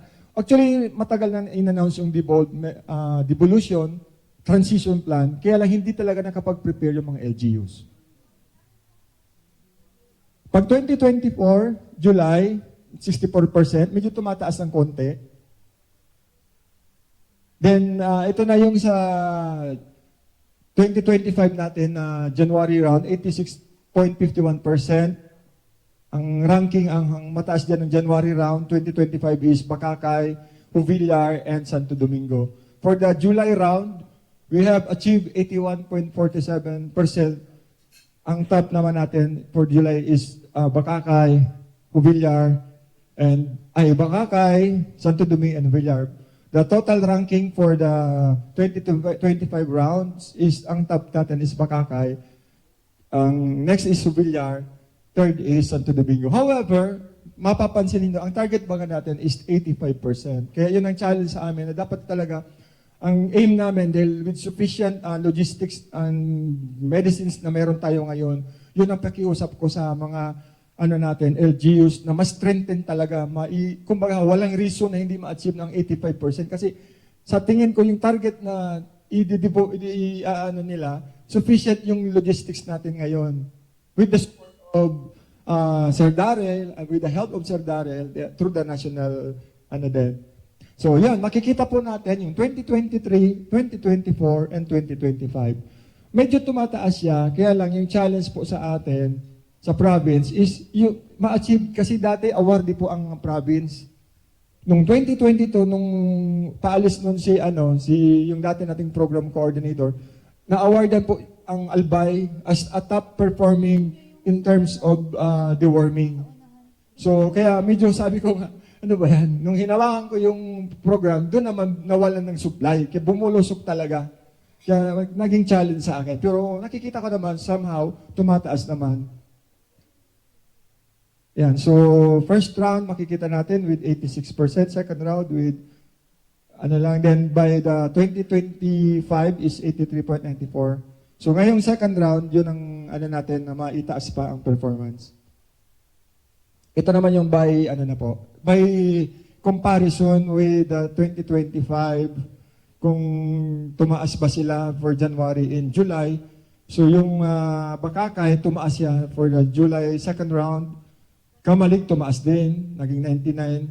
bumaba yung Daraga from 89 naging ano na lang 78. Then bumaba yung Ginubatan. So makikita ninyo yung chart. So may mga tumaas, may bumaba. Okay, so ito naman yung top 13 performing LGUs na ka-achieve ng 85%. Bakakay, Villar, and Santo Domingo. Ayan. For July naman, ito, yung top 10 performing, pero ang top 3 dyan, Bakakay, Villar, and yun, Bakakay, Santo Domingo, and Villar.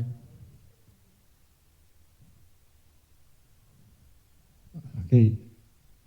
Ito yung 2026 na. So, the accomplishment or achievement of the province of Albay for the first round of January deworming activity is 82.61%.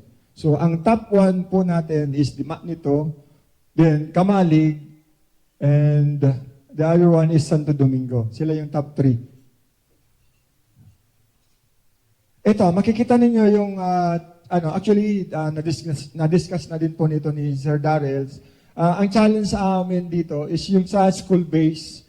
Kasi ang community-based deworming, mataas talaga ang achievement. However, ang school-based is yun nga, may mga issues and concerns sila. Minsan yung mga magulang mismo, iba pa yung pananaw nila o belief nila. Kaya yun nga, target namin ma-strengthen talaga, matulungan din kami na mapalakas pa ang pag-embrace ng mga magulang, ng mga bata na sila ay mapamulate. So mababa talaga. Community-based for July is 94. Then school-based is 80.27%. By January, mababa pa rin. 87% yung community-based, pero yung school-based is only 81.28%. So yan ang takbo or overall provincial MDA coverage. So, challenges ng province is some LGUs talaga wala pang sufficient budget in the procurement of the deworming medicine. So, may mga iilan pang LGUs na hindi pa talaga nabibigyan ng sufficient fund ang kanilang program, especially in the deworming. Yung low coverage ng school-based, kumbaga, na-achieve sa community, pero yung sa school-based naman, medyo mababa, nahihila yung performance na magandang performance for the community-based deworming. Kaya siguro dito, strengthen din namin yung coordination sa schools. Then yung iba, yun, refusal of parents and beneficiaries due to low awareness. Yun nga, iba pa rin yung paniniwala nila or takot, may fear sila. Kaya dapat yung challenge namin na yan, i-turn namin into positive, mabigyan natin ng pansin. Ito, data quality issues, yung target population, figures, minsan yung mga targeting na nababago. Actually, we've been doing an initiative na gawa natin. Pero si Sir Darrell nga, gumawa na nga ng magandang data capturing. So, medyo okay na yan. Kasi may talagang target population na makikita na namin. Then, kumbaga sa part ng province, kita kaagad namin kung sino yung sa mga LGUs kasi kami ang nag-e-entry doon. Best practices, yun, complete submission. May mga, ito maganda naman, very proactive ang ating mga LGUs sa pag-submit. Hindi tayo katulad ng ibang provinces na as during minsan sa meeting ng regional, wala pang nagsusubmit, hindi nakasubmit. Mababa na yung performance, walang submission pa ng mga reports. Then number 2, consistent, strong partnership. Ito, best practice ito kasi for the past 3 years, ang Vitamin Angels talaga tumutulong. Ang deal lang namin dito is maayos na reporting system. Kasi pag hindi kami nakapagbigay ng complete reports, the inventory, the supply deliveries, the incoming and outgoing, then the distribution per LGU, hindi tayo mabibigyan ng panibagong grant. Ang grant na binibigay ni Vitamin Angels is naibibigay kapag completed ang reporting system. Yan, with the full support of the regional, kay Sir Darrell, very thankful ang province dahil 24/7 nandyan siya. Pag nag-reach out ako, nandyan po, nakatulong po siya, nakaantabay po, nakagabay po siya sa amin. Pag may mga queries, may GC kami. Actually, may mga lahat naman siguro. Pero very proactive din si Sir Darrell dahil yung mga questions, may mga nire-raise ang ating mga partners from the LGU in the implementation itself of the program, naka-antabay din po siya. May mga binibigay kaagad siyang response sa mga queries. Some LGUs already procured. Yan, ito maganda naman to. Ang ligaw, tabako, and may mga procured na talaga. Hindi na katulad nung iba pa na pahirapan pa ang pagbili ng mga deworming drugs.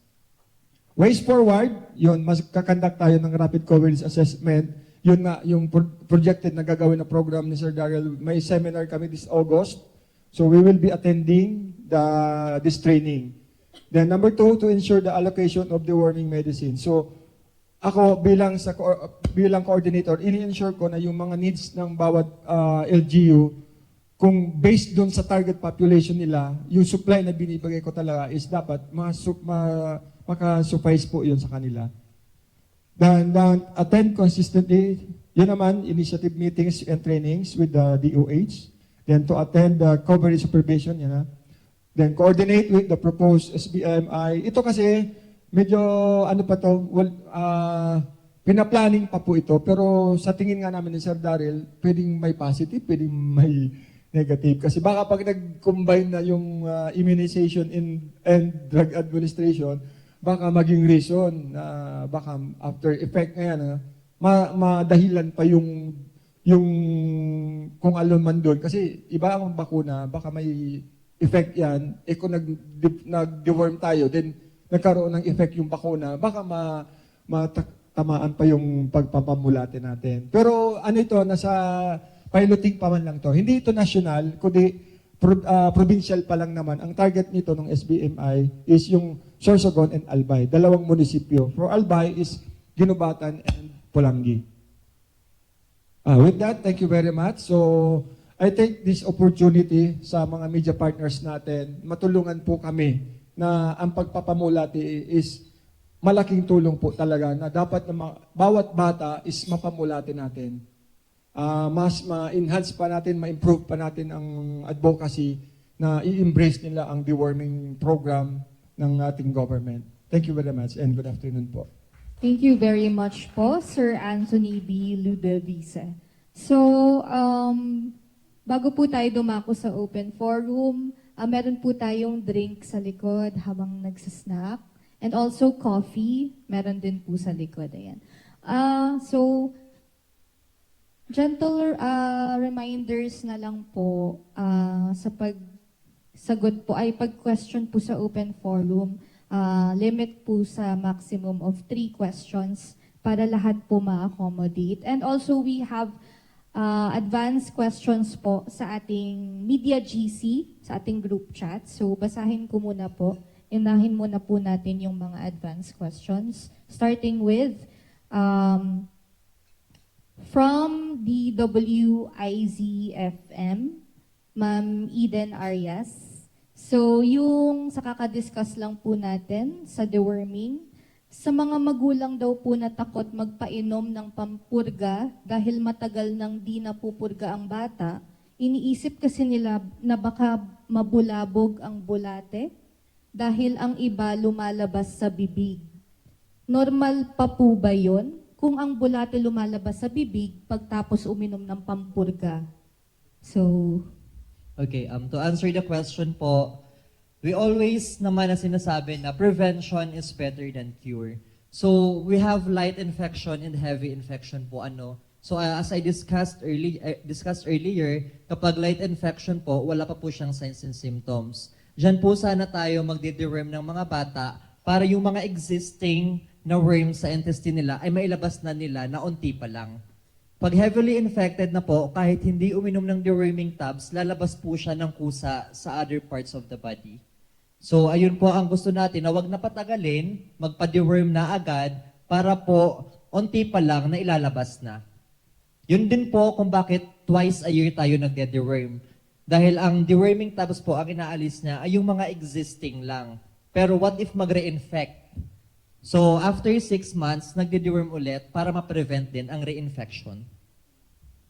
Yes. Follow-up question ko lang po dun. Sige po. follow-up question ko lang po doon sa kung lumalabas sa bibig. Kung halimbawa ano na sila na hindi na dahil sa takot hindi na nakapagpa-deworm. So matutulungan pa po ba natin sila kasi yung edad nila is nasa 20 plus na. Paano natin sila matutulungan na matanggal yung deworm sa kanilang bituka? Okay, for ano po sa atin, kapag may erratic migration na ang worms, ang ginagawa po ng mga doktor ay kusan ng inaalis yan. So kung lumalabas na po sa ilong or sa tenga, kinukuha na po siya physically. So, ayun po. Kaya po ang kailangan natin gawin, as early as now, makapag-deworm na po para hindi na umabot sa ganyang sitwasyon. May nadagdag po si ARD. Ang pag-deworm, since bata pa ako, may deworming na. So, very important talaga na sabi nga na at least twice a year. No? Nakita naman natin yung transmission. Bakit twice a year? Unang-una, yung itlog, di yung tinatamaan ng deworming. Tinatamaan yan yung adult. Di, syempre, pag naimsa na to, iyon naman ito ang susunod. Plus, suri infection. Kaya, importante sa deworming, yung linabas na dapat sa CR, sa bangko na may yung withdrawan. Kung mahulog ito duman sa daga, ang iba lilubong, walog sa daga, soil transmitted, lalong balik na naman sa tao. Kaya dapat very important ang CR, na water sealed na CR. No? So, ano ang gigibuhon? Di takot. No? Mapili ka. Subulati yaon sa imo, umayo. Siyempre, ma-deworm ka. Kaya lang, sa pag-deworm, importante na basog. Kung minsan kaya, gutom na inom. No?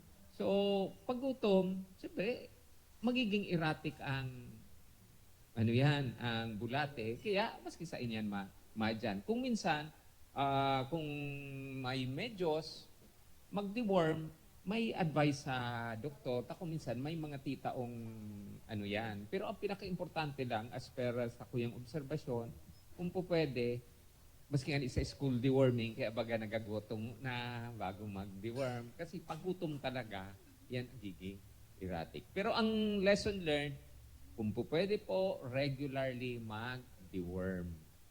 Plus, sasabayan, dailing a one-hand washing. Kasi yan ang pinakamati na partikang hawak. Maski kikaputan, no? So, plus, si kalinigan sa harong. Plus, dapat water sealed ang kasilyasan. Tanganing ma-break itong cycle na pinahiling kanina. So, yan po. Hindi naman delikado. Pasalamat pa nga nito, nagluwas. Alright. Para maiwasan itong tiga-pulming bolos of worm, itong kuminsan nakos ng obstruction. Kasi yan, grabe na ang load kang parasite. So, tanganing maiwasan yan, regular mag-deworm. Pero, siyempre, mapuon ka mag-deworm. Kung natatakot ka, hindi ka na nag-deworm. Pag-urang mo, yaon pa ang bulate. Kaya lang, ang epekto, kung sa stunting nga sabi taas, highest 20 IQ points, sa deworming man, 4 to 10 IQ points mo na nawawara.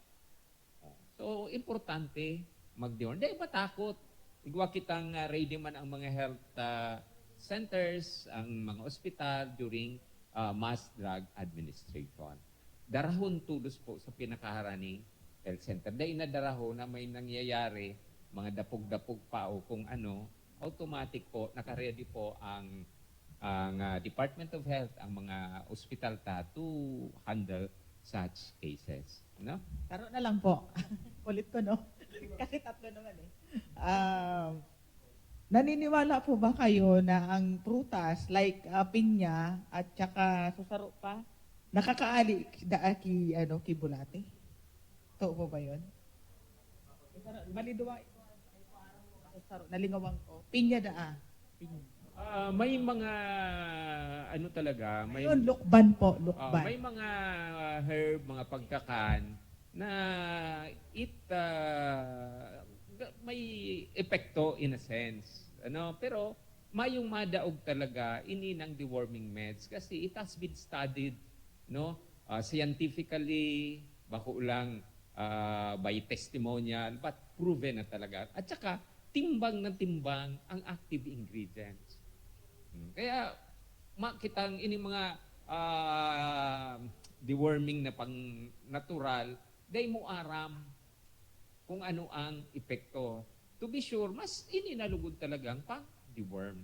Kasi calibrated na yan, wala kita kayan, pati ang effect kayan, tansyado na kung ano ang effect. Thank you po. Thank you po. So, meron po tayong QR code dito. Pakiscan na lang po for your reference sa mga presentations kanina. Thank you. Next naman po, from Ma'am Eden pa rin po, sa nutrition naman, paano nyo po natutulungan ang batang may mababang timbang, payat at kulang sa nutrisyon dahil sa hirap ng buhay? Bawat barangay po ba? So siguro na ano na natin yun. Paki-ano na lang po, expound. So, good afternoon, everyone. With that question po, again, di ba po, yung structure natin sa LGU, kapag barangay level, ang may direct po talagang hawak sa kanila are the cities and municipalities. So, the role of the province, region, and even the national government is to provide augmentation. Yet, rest assured po na ang nangyayari is yung hindi kayang i-cater ng mga LGUs, ayun din naman po yung kinikater ng augmentation na ibinibigay ng probinsya. And lagi naman po yung mga interventions natin ay directed talaga to the lowest or to the grassroots level. Kasi doon naman po talaga nagsisimula lahat. Even yung data natin, galing din po sa baba. So nararapat lang po na yung intervention or mag-intervene po tayo on the grassroots level para yung root cause pa lang or yung doon pa lang sa roots ay makapag-provide na tayo ng intervention. So yun po yun. And also, I would just like to emphasize na talaga pong ang pagbigay ng solusyon sa malnutrition ay interagency collaborative effort po talaga siya. Hindi po siya kaya ng health alone, ng nutrition alone. Katulad po nun dahil sa kahirapan. So, pwede pong ang mga programa ay sustainable livelihood programs. Yun po yung ibigay. Kasi again, isa din po sa reason kung bakit may malnutrition ay baka kulang po talaga yung pambili ng pagkain ng isang pamilya. So yun, so hindi lang po siya directly sa health. Okay. Thank you so much Okay po, po. Ma'am Roan. All right, so next naman po, from Bobby Labalan, sa NNC and DOH, what concrete actions, not just plans or motherhood statements, are being carried out to reverse the high malnutrition rate in Bicol as shown by the FNRI data? Hello. Nabanggit ko nga po kanina sa presentation, no? Isa sa ginawa ng ating government since 2018, mataas yung prevalence po natin ng stunting. So kaya po nagkaroon tayo ng Philippine Multi-Sectoral Nutrition Project. So ito yung ginawa ng pilot ng ating pamahalaan para matugunan at least makapagbigay tayo ng interventions for the stunting. So yun nga po, nabanggit ko kanina, hindi nakasama doon ang ating Albay province dahil medyo mababa ang kanilang stunting rate. So yung may 4 na probinsya po tayo, madami po dong sa PMNP, madaming interventions pong ginawa. Like for example, yung mga nutrition services po, in-enhance po siya. Nag-focus po sa capacity building ng mga ating mga leaders po. Even the barangay, mga healthcare staff, may mga binigay po na mga trainings for them para matulungan sila kung paano gawin yung local nutrition action plan, tapos maging functional po ang kanilang mga committees. And then, sa atin naman po, sa iba naman po, sa existing po natin, meron po tayong micronutrient supplementation na ginagawa. Yun yung example, yung pagbibigay po natin for mga, for example, LNSSQ, pagpo-provide po natin, vitamin A supplementation, micronutrient powder, at meron din po tayong binibigay pag, example, moderate or some and ma'am po, severely acute malnutrition, meron po tayong binibigay na RUSF or RUTF po. Meron din po tayong mga ino-augment yung for dietary supplementary feeding for the 6 to 23 months and as well as for the mga nutritionally at risk pregnant women. I think may dadagdag si Ma'am Marin. Okay na po. Okay na po. All right. So, thank you po, Ma'am Tina. So, actually, this next question din po is for Ma'am Maren. And then, may we know the latest data of stunting children in Bicol? So, yung ano po natin updated. Ayan. Based on the FNRI survey, no, yung Food and Nutrition Research Institute National Nutrition Survey, ang Bicol region po ay tumaas po tayo, no, from 2023 survey to 2025. Tayo po ngayon ay 29.8%. So that's almost the 30% po, no, ng ating mga kabataan 0 to 59 ay stunted. Tayo po ay mas mataas pa kaysa sa national prevalence of 25.3%. So ibig sabihin, mas malaki pa po yung kailangan nating trabahuin po natin, no, para mas mabawasan at matugunan po itong malnutrition, itong stunting dito sa ating rehiyon. Thank you po, ma'am. So, are there any other po who would like to start? Good afternoon po, John Salonga from Bomborancho, Legazpi. Anyway, my question is addressed po sa NNC. Nabanggit po kanina sa presentation na yung climate change ay may malaking factor po sa food system and nakaka-apekto siya sa nutrition ng ating mga kababayan, lalo na sa mga kabataan. My question is, na-highlight po kanina dun sa picture yung example, yung El Nino. LGUs po nowadays is preparing na po for the Super El Nino, especially in Albay. Meron na pong mga action taken. Ano pong ginagawa ng NNC na mga measures bago po maramdaman yung epekto ng El Nino sa nutrition po ng mga kababayan po natin? So, ang National Nutrition Council, dito po tayo sa coordination kasi ang ginagawa natin, no, para sa ating mga ini-ensure po natin ng ating mga ahensya ng gobyerno ay magtutulong-tulong, no, para maibsan po or ma-prevent, no, yung malnutrition bago pa man ito, no, dumating. So information, no, yung ginagawa natin sa ating mga kababayan na maging aktibo o maging active sa pagpili ng pagkain, no? Bago pa man dumating yan, kailangan kanina daw nabanggit ko yung pagtatanim, no? Simpleng pagtatanim lamang po doon sa ating bakuran ay magkakaroon tayo ng sapat na pagkain. Kasi pag dumating yung mga tagtuyot na yan, mahihirapan na po tayo, no? Yung pagbili natin ng pagkain, yung access natin, konti na lang yung mabibili nating pagkain, yung supply, no? Malilesen yung supply ng pagkain, no? Pag nalesen yan, tataas yung cost, no? Yung ating presyo ng pagkain. So maganda na meron tayong tanim, no, doon sa ating bahay, no, sa ating community. Para pagdating niyan, hindi tayo magiging insecure, no. Meron tayong makakain, no, sa ating hapag, no. So yun siguro yung isa sa sample na ginagawa nating information, no, at nakikipagtulungan tayo sa iba't ibang ahensya, no, para ito ay ma-implement, no, atong mga action na ito. Okay, follow up lang po, ma'am. May factor po ba yung geographic location ng Bicol dun sa mga datang nare-receive natin? Like for example, kasi lagi tayong tinatamaan ng bagyo. Tapos dun sa example po ng NNC na magtanim tayo, we have Mayon Volcano, yung Ashfall. We have active volcanoes, yung Bulusan din sa Sorsogon. So anong factor po nung location ng Bicol dun sa mga data na lumalabas sa malnutrition and stunting po?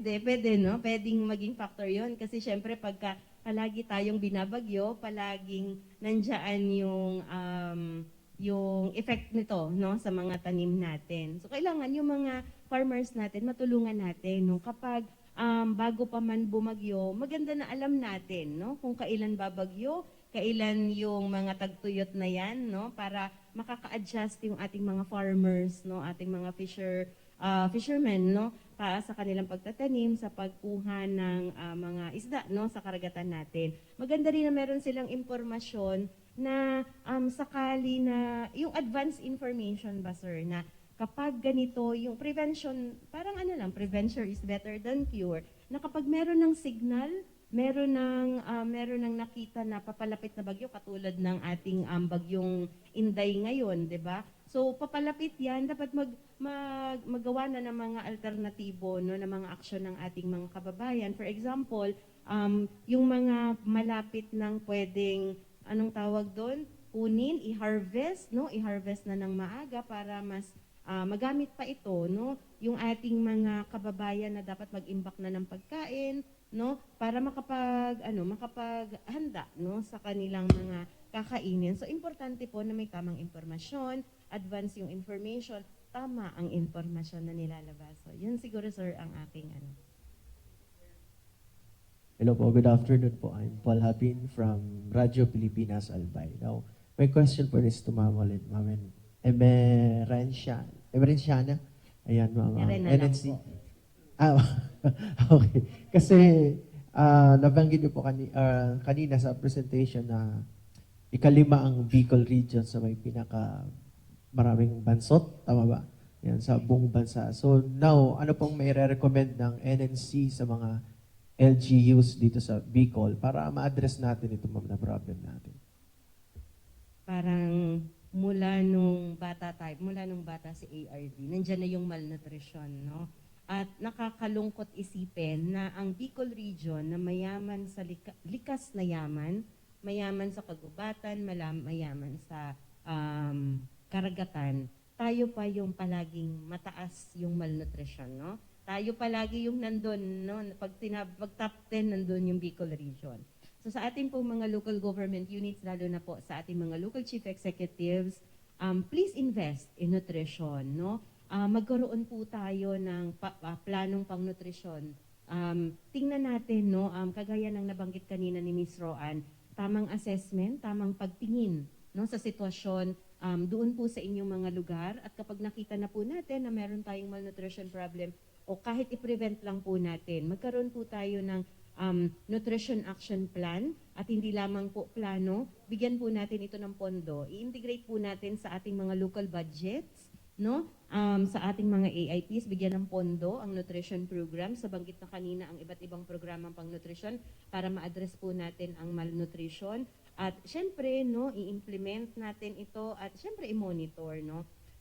Kasama rin po sa ating nire-request, pinapanawagan sa ating mga local chief executives to designate, no, and to have mga nutrition action officers, mga ating pong mga local nutrition workers, ating mga nutrition program coordinators, mga barangay nutrition scholars, kung saan ito pong mga ito ang nangunguna, no, para makafocus tayo, no, sa implementation ng ating mga nutrition programs. And of course, makipagtulungan po sa iba't ibang mga ahensya, sa iba't ibang mga government sectors, private sectors, para matugunan po at ma-implement natin na maayos ang ating nutrition programs. Thank you, sir.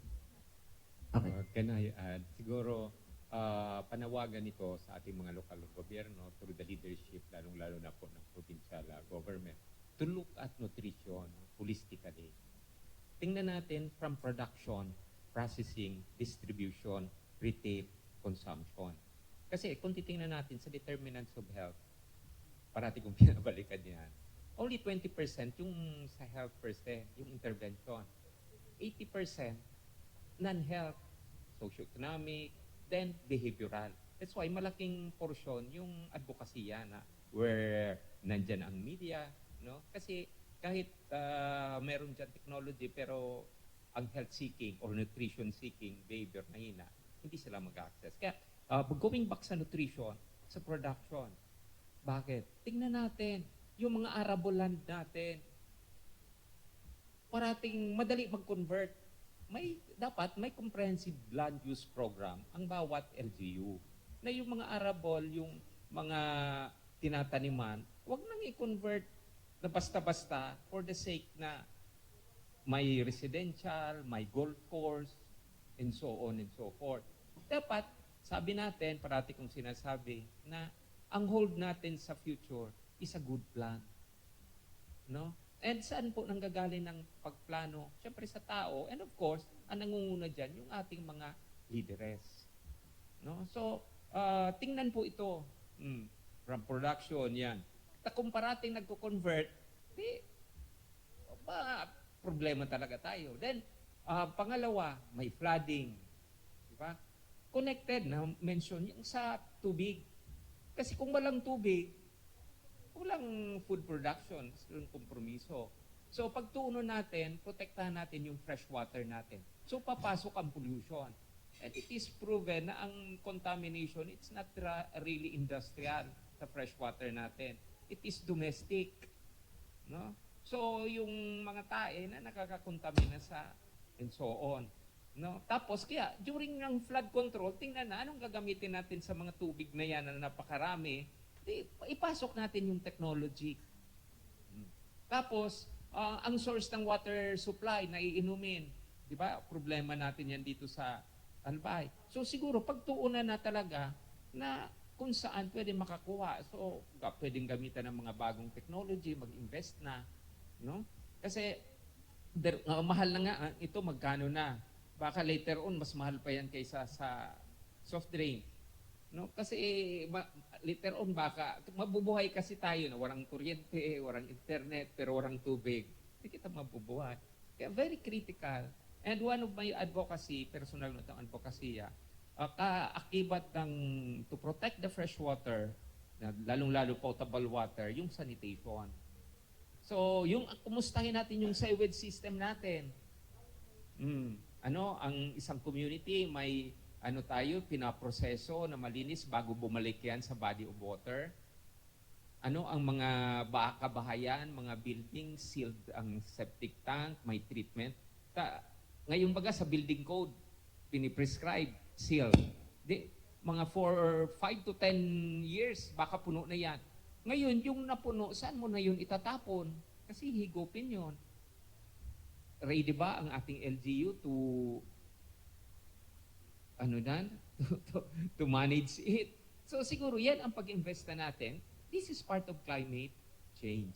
So iplanuhan na as of now na hindi pa tayo nakakarating doon. Then so question related sa question ni Sir na parating bagyo. So it factor in yan. Yung mga products natin, yung mga tinatanim, dapat yung resilient din sa climate, no? So we really need technology, and of course dapat ipaalam natin din ito sa ating mga constituent. Kasi kung minsan may mga produkto na through scientific sasabihin na tiningker and so on and so forth, no? So kaya kung minsan ang pag-iisip hindi anya yan maganda. However, pag hindi inalis dito sa ating sa Bicol o sa country natin, dinala sa ibang country, ngayon tayo ang bumibili of that produce. Bumabalik sa atin. Kasi ang technology, it helps. No?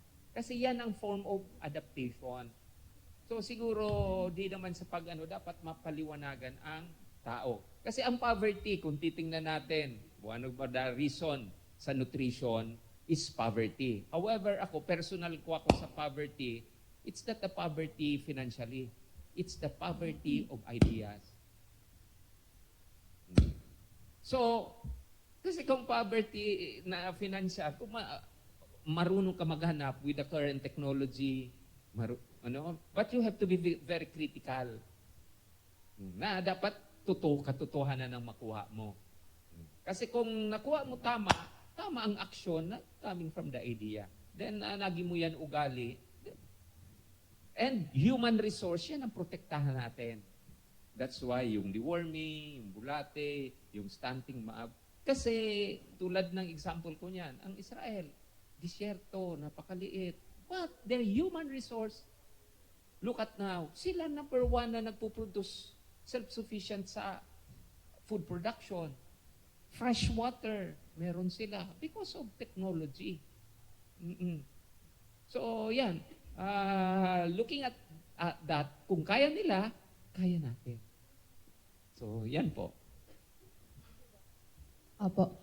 Good afternoon po. I am Angel Mustaza from DCGB. Ma'am, it's either NNC po or kay Ma'am Espiritu. May available data po ba tayo regarding sa stunting per province na pwedeng ma-breakdown po? Sige. Ang meron tayong data, no, yung Operation Timbang, kaya lang, hindi pa available yung 2026. No? So, siguro by August, may ilalabas na namin yung Operation Timbang 2026. Sa second question ko is kay Ma'am Spirito. Nabanggit mo po kanina, Ma'am, na dito sa Bicol Region may 235 na LGU na napapabilang or para po dito sa Philippine Multisectoral Nutrition Project. And nabanggit mo din po kanina na ilan doon ay may mga functional at hindi functional. Dito po ba, Ma'am, sa 235 na ito, ilan yung functional po na local nutrition committee po? Hello po. Actually, ma'am, since sa 235 na yan, buong Pilipinas kasi yan. So for us, we only have 60 LGUs po. So ang data po kasi niyan, meron tayong data.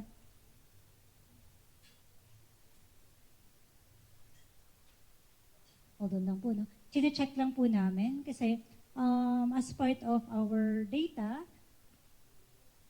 nasa part po kasi ng ano namin, check lang po. Apo, and idagdag ko lang, Ma'am, na yung pagiging non-functional po ba nila, nakaka-apekto po ba siya doon sa allocation ng fund para po sa implementation nila ng program? Yes, malaking bagay. Kasi pag sinabing non-functional, ibig sabihin, hindi gumagalaw. Meron silang programang pang-nutrition, pero wala. Parang hindi kasi, pag sinabi kasing functional, no, meron tayong checklist niyan. Pag sinabing bakit functional, ibig sabihin may pondo po ba to? Active po ba yung mga committee? Gumagalaw po ba? Nag-meeting po ba sila regularly? So, madaming factor siya. May checklist po kasi yan para ma-identify siya kung paano maging functional or non-functional. So, let us check first. Balikan ka namin kung ilan yung magiging data po natin for the 60 LGUs po, no? Again, it's only 4 provinces. And ang last question ko po, Ma'am, is kay Ma'am Ofalsa po. Ma'am, nababanggit mo na may launching tayo by July 30, 450 undernourished and 225 na risk pregnant women. Mostly po, Ma'am, saan galing na mga munisipyo po itong mga beneficiaries po natin? So yun, once again po, nung gawa po kasi ng proposal niyan, yung pinaka-latest na data that we have on hand was the 2025 OPT result. Kasi nga po, as mentioned, yung 2026 ay currently nasa validation and consolidation pa lang po kami. So, I think I cannot disclose fully po muna kung anong specific na LGUs po. Kasi again, we are planning to check din po with the 2026 data. Kasi mas mabuti po na yung matatarget nating beneficiary ay talagang at par with the latest data. So, syempre po, in a span of 1 year, 2025 OPT result ay nakuha during the first quarter. Ang laki na po ng pwedeng nangyari. So, mas okay po na para ma-ensure na talagang yung target natin ay sila yung dapat ma-prioritize given na hindi naman po kayang i-cover lahat, but we have to prioritize. So, we have to also check with the latest data. So, yun po, ma'am. Meron na po tayong data sa functionality. Si NNC po ang mag-aano sa inyo. Nabanggit kanina ni Ms. Dino, ang local nutrition functionality data natin ay composed of kung meron silang trained ba yung kanilang mga members, no, o nutrition program management. Nagmi-meeting ba sila regularly? Nagkakaroon ba sila ng budget? Sila ba ay nag-a-assess ng kanilang situation, yung operation timbang? Ito ba ay ginagamit nila sa kanilang plano, yung kanilang operation timbang, yung school weighing, kasama din po yan sa checklist nila. Nagkakaroon ba ng budget? Na-allocate ba yung budget? Yung budget ba na na-allocate? Ito spend for nutrition? Nagkakaroon ba yung mga target na dapat tina-target, ay nata-target nila, nako-cover nila? Monitoring, no? Nagkakaroon ba sila ng monitoring, no, sa kanila? At program implementation review. So, yun pong yun ang mga checklist. So, pag ikaw ay naka-check doon sa lahat, ang tawag sa LGU na yun ay fully functional. Pag merong isa o dalawang cheque, substantially functional, and so on, no? Doon sa mga nabanggit kanina, meron tayong 114, no, na mga LGUs, kasama na po dyan yung ating mga cities and munisipyo. Ito ay ginagawa kasing monitoring first semester and second semester. Meron po tayo ng second semester as of second sem 2025 kasi ongoing pa yung first sem 2026. So for 2025, as of December 2025, out of the 114, meron po tayong 50 na LGUs na fully functional. So almost 50%, almost 45, medyo malayo pa pag 45 kasi 43.86% lamang po yun. So ang panawagan natin again sa ating mga local government units to make your local nutrition committee functional po. Thank you. Siguro dagdag ko dun sa kung may effect. May effect talaga po. Sabi ko nga, plano. No? So may dalawang intervention. Yung specific na intervention on nutrition, yun yung pag-rehab ng mga na-identify. Imagine kung non-functional ka, di hindi mo ma-identify kung sinong mga malnourished. Di paano mo siya mabigyan ng intervention? Di ba? So, pangalawa, yung sensitive na mga intervention. What does this mean? This mean yung mga intervention na yung specific, masustain mo na hindi na mahulog uli sa malnutrition. So makapag-ano ka nang from food production and so on, pati yung mga other determinants na nasabi ko, masagot para maalis na talaga yung nutrition. So yung deworming, tulad ng albay, di ba? Tingnan mo, hindi siya nakasabay dun sa PEMNP because medyo maganda yung status niya. Pero kung titingnan mo, yung intervention niya, it's not purely nutrition. Hanap buhay, and so on and so forth. No? Peace in order. No? So, yan dapat ang titingnan. So, kung hindi siya functional, paano yun makikita? Kaya, from barangay, may plano, munisipyo, probinsya. Then, of course, buong Pilipinas. So, yan po. Thank you po. Ayan, ma'am.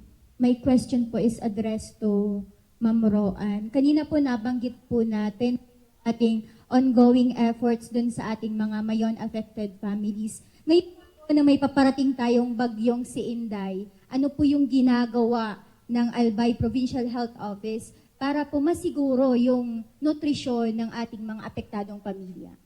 So thank you po. We have the DreamH team po under the Provincial Health Office na closely nag-coordinate po kami with the APSEMO or yung PDRRMC Council din naman po ng Albay.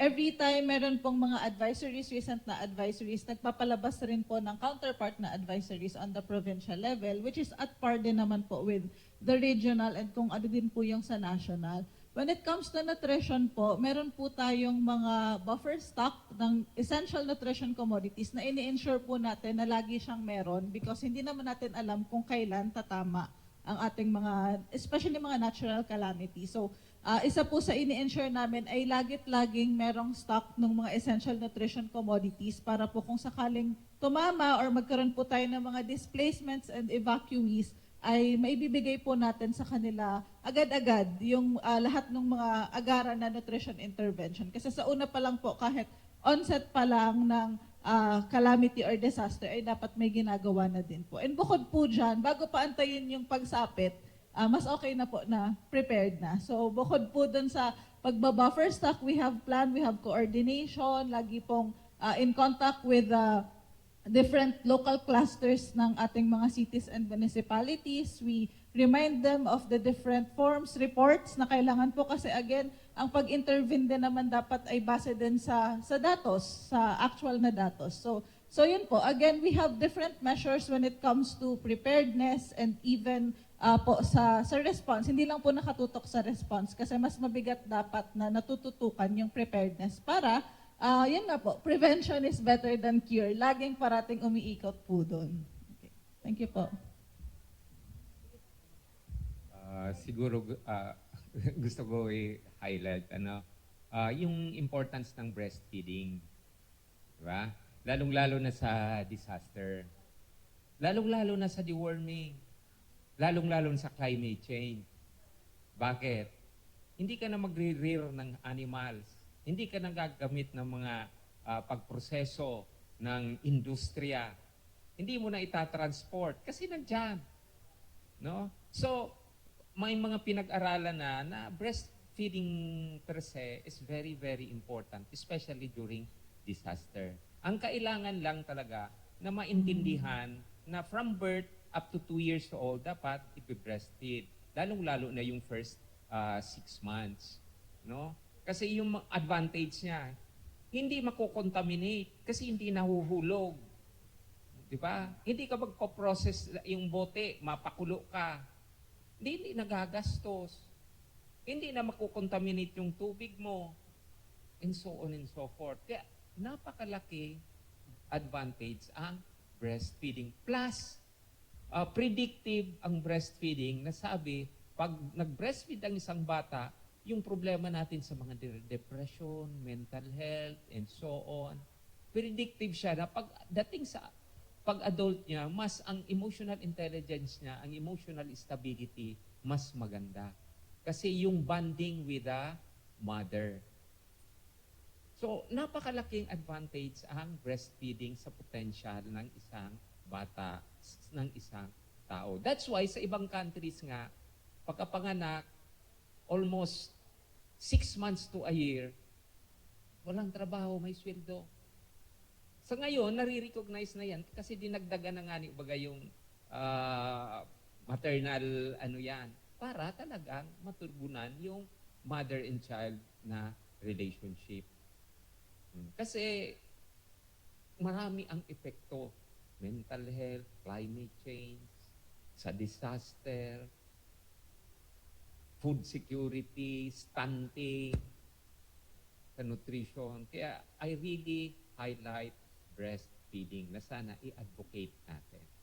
Hindi nga lang tinatawag na best, kundi yan dapat ang gawin. Kasi pag may best, baka magkuha pa ng ibang option. Dapat yan talaga. From birth. At saka tumutugon yan sa first 1,000 days wherein dapat ibuhos para ma-ensure ang potential ng tao, lalong-lalo na ng Bicolano, ng Pilipino. Hello po.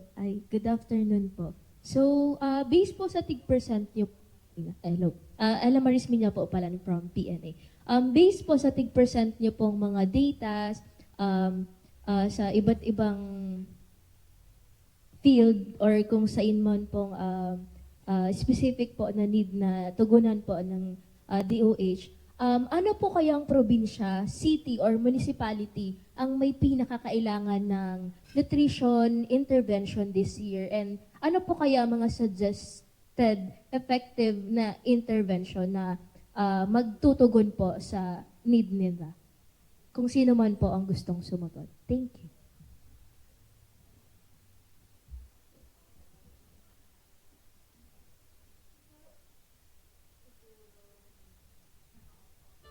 Siguro naka-off yung microphone.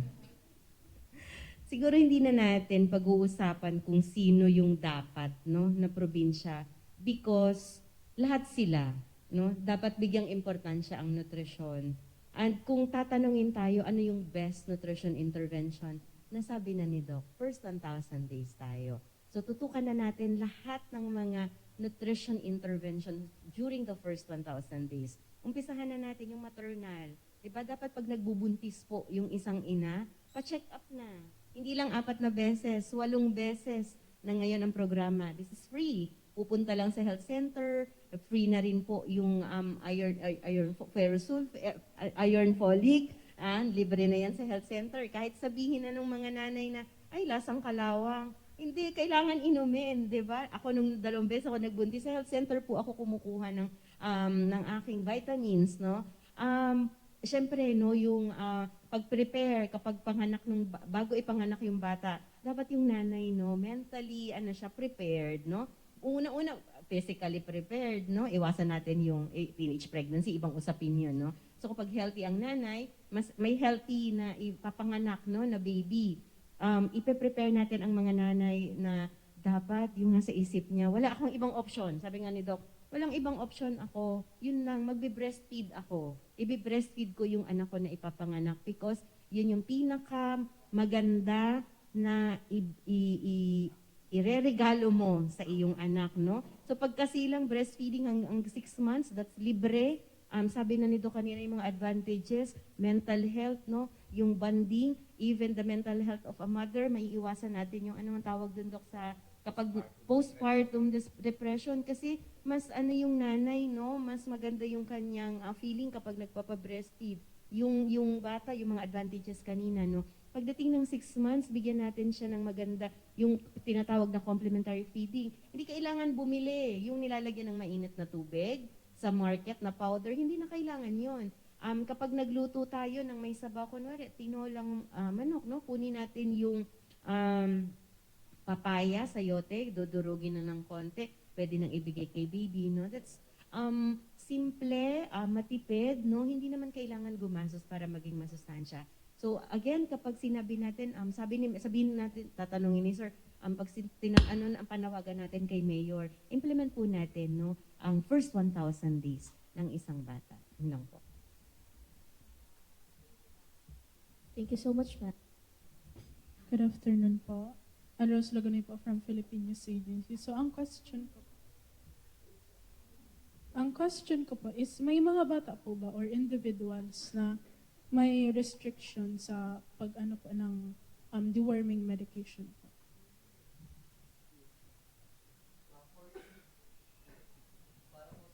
Hello? Hello, yeah. Para po sa mga restrictions, hindi po tayo nagde-deworm ng mga batang may lagnat at nanghihina. So, nagde-deworm po tayo kapag magaling na sila.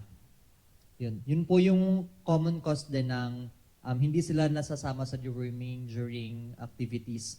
Pero doon po tayo pumapasok ang map-up activities.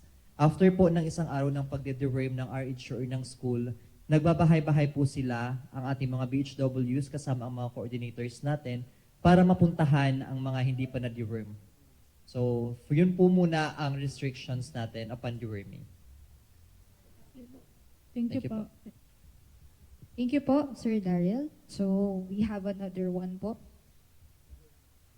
So, good afternoon po, Elalia Mosa from Sigaw FM. So, based po sa data na present kanina, may 1.79 million individuals na po tayong na-deworm sa buong Bicol region.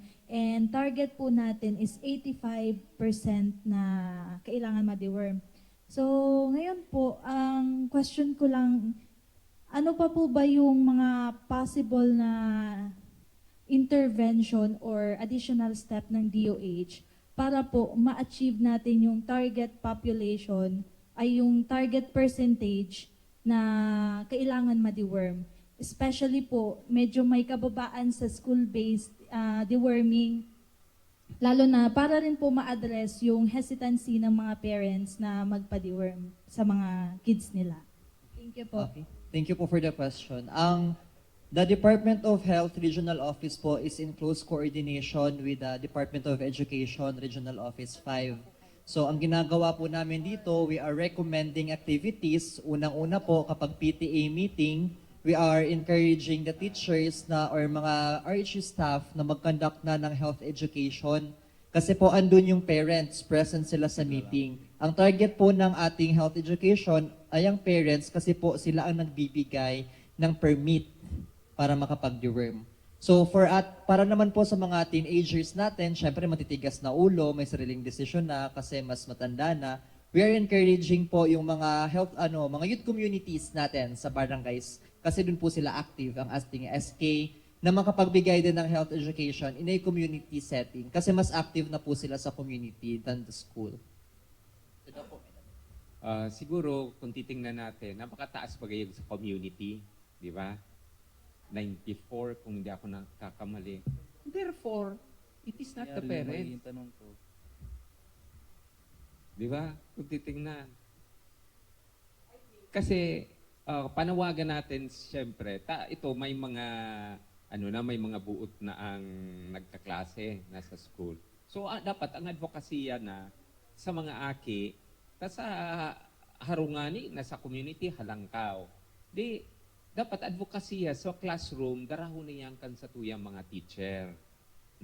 Plus, panawagan sa DepEd kasi as per experience, ay very frank, na pagprograma, dahil nakaipuhan, baga kita nagakuan ng consent sa community. Pero sa school, may prosedimiento kaya sinda na kada intervention, may permiso, may guidelines na binababa. So siguro, pag-urulayan, nakuha ng maaga pa, magibuhan na ng sistema, paglaog pa lang sa enrollan, mag-consent na duman.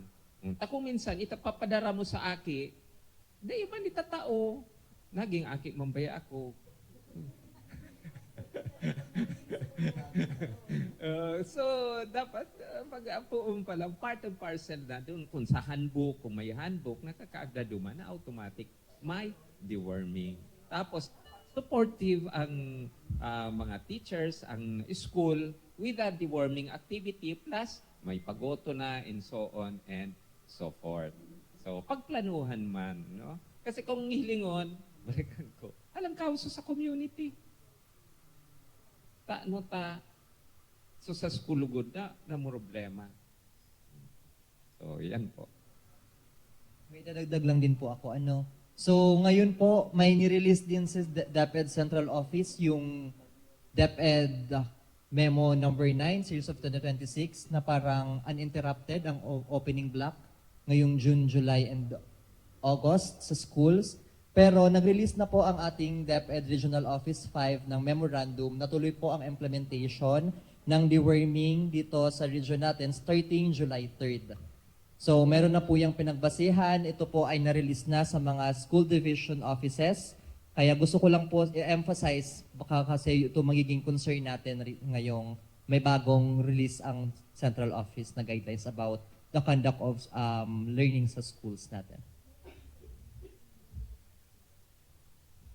So yung data to na 94 ang community, it is only Albay, Albay. So kung nagagawa ng Albay sa community, why not bako sa school, no? So panawagan din sa ibang provinces, tingnan anong practice ng Albay, bakit napakataas ang nila ang sa community, no? Bakit challenge yung sa school-based deworming?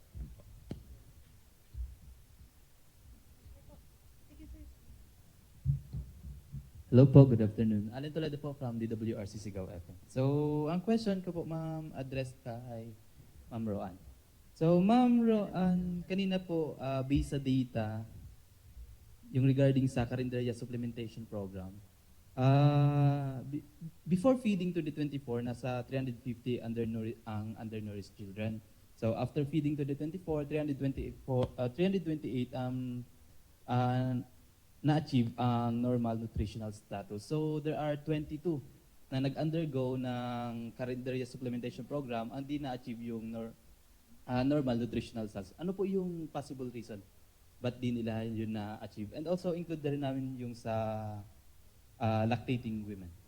So yun, yung nakita po namin na parang loophole din on the implementation is that since center-based feeding po siya, meron po talagang mga beneficiaries na hindi compliant to the daily feeding schedule. So parang minsan nandiyan na po yung pagkain, na prepare na lahat, kaso yung na po is yung compliance din on the part of the beneficiaries. Doon na po papasok, yun nga po yung sabi ni Doc, na kahit gaano po kalakas, kadami yung ating interventions, isang malaking factor pa din po yung health and nutrition seeking behavior din ng ating mga beneficiaries. So kaya kailangan talagang on the behavior change din po tayo tututok. So yun po yung isa sa factor talaga. Meron pong mga beneficiaries na hindi po nagko-comply with the daily schedule. And syempre po, isa din na factor is yung if may presence naman po talaga din ng iba pang karamdaman yung bata. And isa pa pong factor, sir, again, I would just like to emphasize that supplementary feeding, ang purpose niya po is not to replace the entire food of a person for the entire day. From the term itself, it is supplemental, pandagdag lang. So, ang laking factor po na kahit gano po tayong nagbibigay ng supplementary feeding, pagdating po nila sa kanilang mga households, if sila po ay food insecure, may hirapan pa din po talaga tayong maibalik or ma-normalize yung kanilang nutritional status. So, napakadami pong factors, sir, kung bakit yung ilang batang yon and yung ilang NOR po ay hindi po naibalik sa normal nutritional status yung kanilang NS po after the feeding. So, yun po. Thank you, sir. Sige, thank you po ma'am. Another question po kay Sir Anthony Ladubis. Sir, kamusta po ang monitoring natin sa sanitation sa mga evacuation centers na affected nasa evacuation centers na affected ng Mayon volcano eruption? So, dagdag ko na rin, baka may data po tayo ng mga malnourished children or ano, and nag-undergo din po sila ba ng deworming? Thank you po. Hello. Actually, may team tayo from the province of Albay na regular nagkakandak inspection sa ating mga evacuation center to ensure na provide natin yung needs nila in terms of sanitation services, toilet facilities, and other environmental logistics to prevent food and waterborne diseases, katulad ng mga sa part namin, yung orisol, pag nagkaroon ng diarrhea. So, may team tayo na naka-intabay dyan. Actually, in the province of Albay, we have 3 teams that covers first district. May assigned tayong sanidad. Together with the team of the disaster team na nagkakandak ng rapid assessment and regular monitoring. So, doon naman sa mga deworming, mayroon tayo, actually malilipot, I think, nagkakandak din sila ng deworming sa evacuation centers. Then, nirecommend din yan ni Sir Daryl na magkandak kami din sa mga evacuation centers. So, sa nutrition, I think, sa kanila, sila ang sasagot nun. So, sa amin naman, sa sanidad talaga, 100% nandyan kami palagi. Hindi lang pag may, nagkaroon na ng eruption, kundi pag may evacuation centers talaga na existing yan dyan, regular, from time to time, from the start up to ngayon, nakamonitor kami yan. Sa logistics, technical assistance, yung last time nagkaroon kami ng puro kalusugan sa Malilipot, nagkanda kami doon ng advocacy, nag-provide kami ng mga jerrycans, mga gamot, mga any other environmental sanitation support. Bababa kami sa mga evacuation centers. Thank you.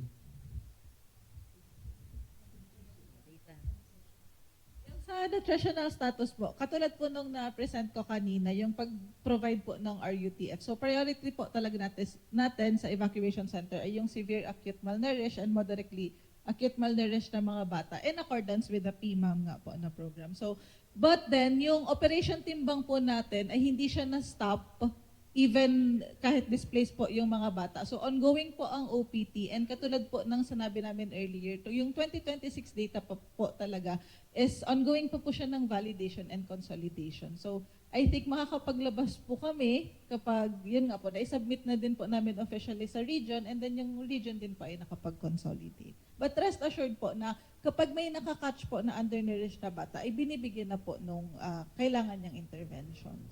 Thank you po.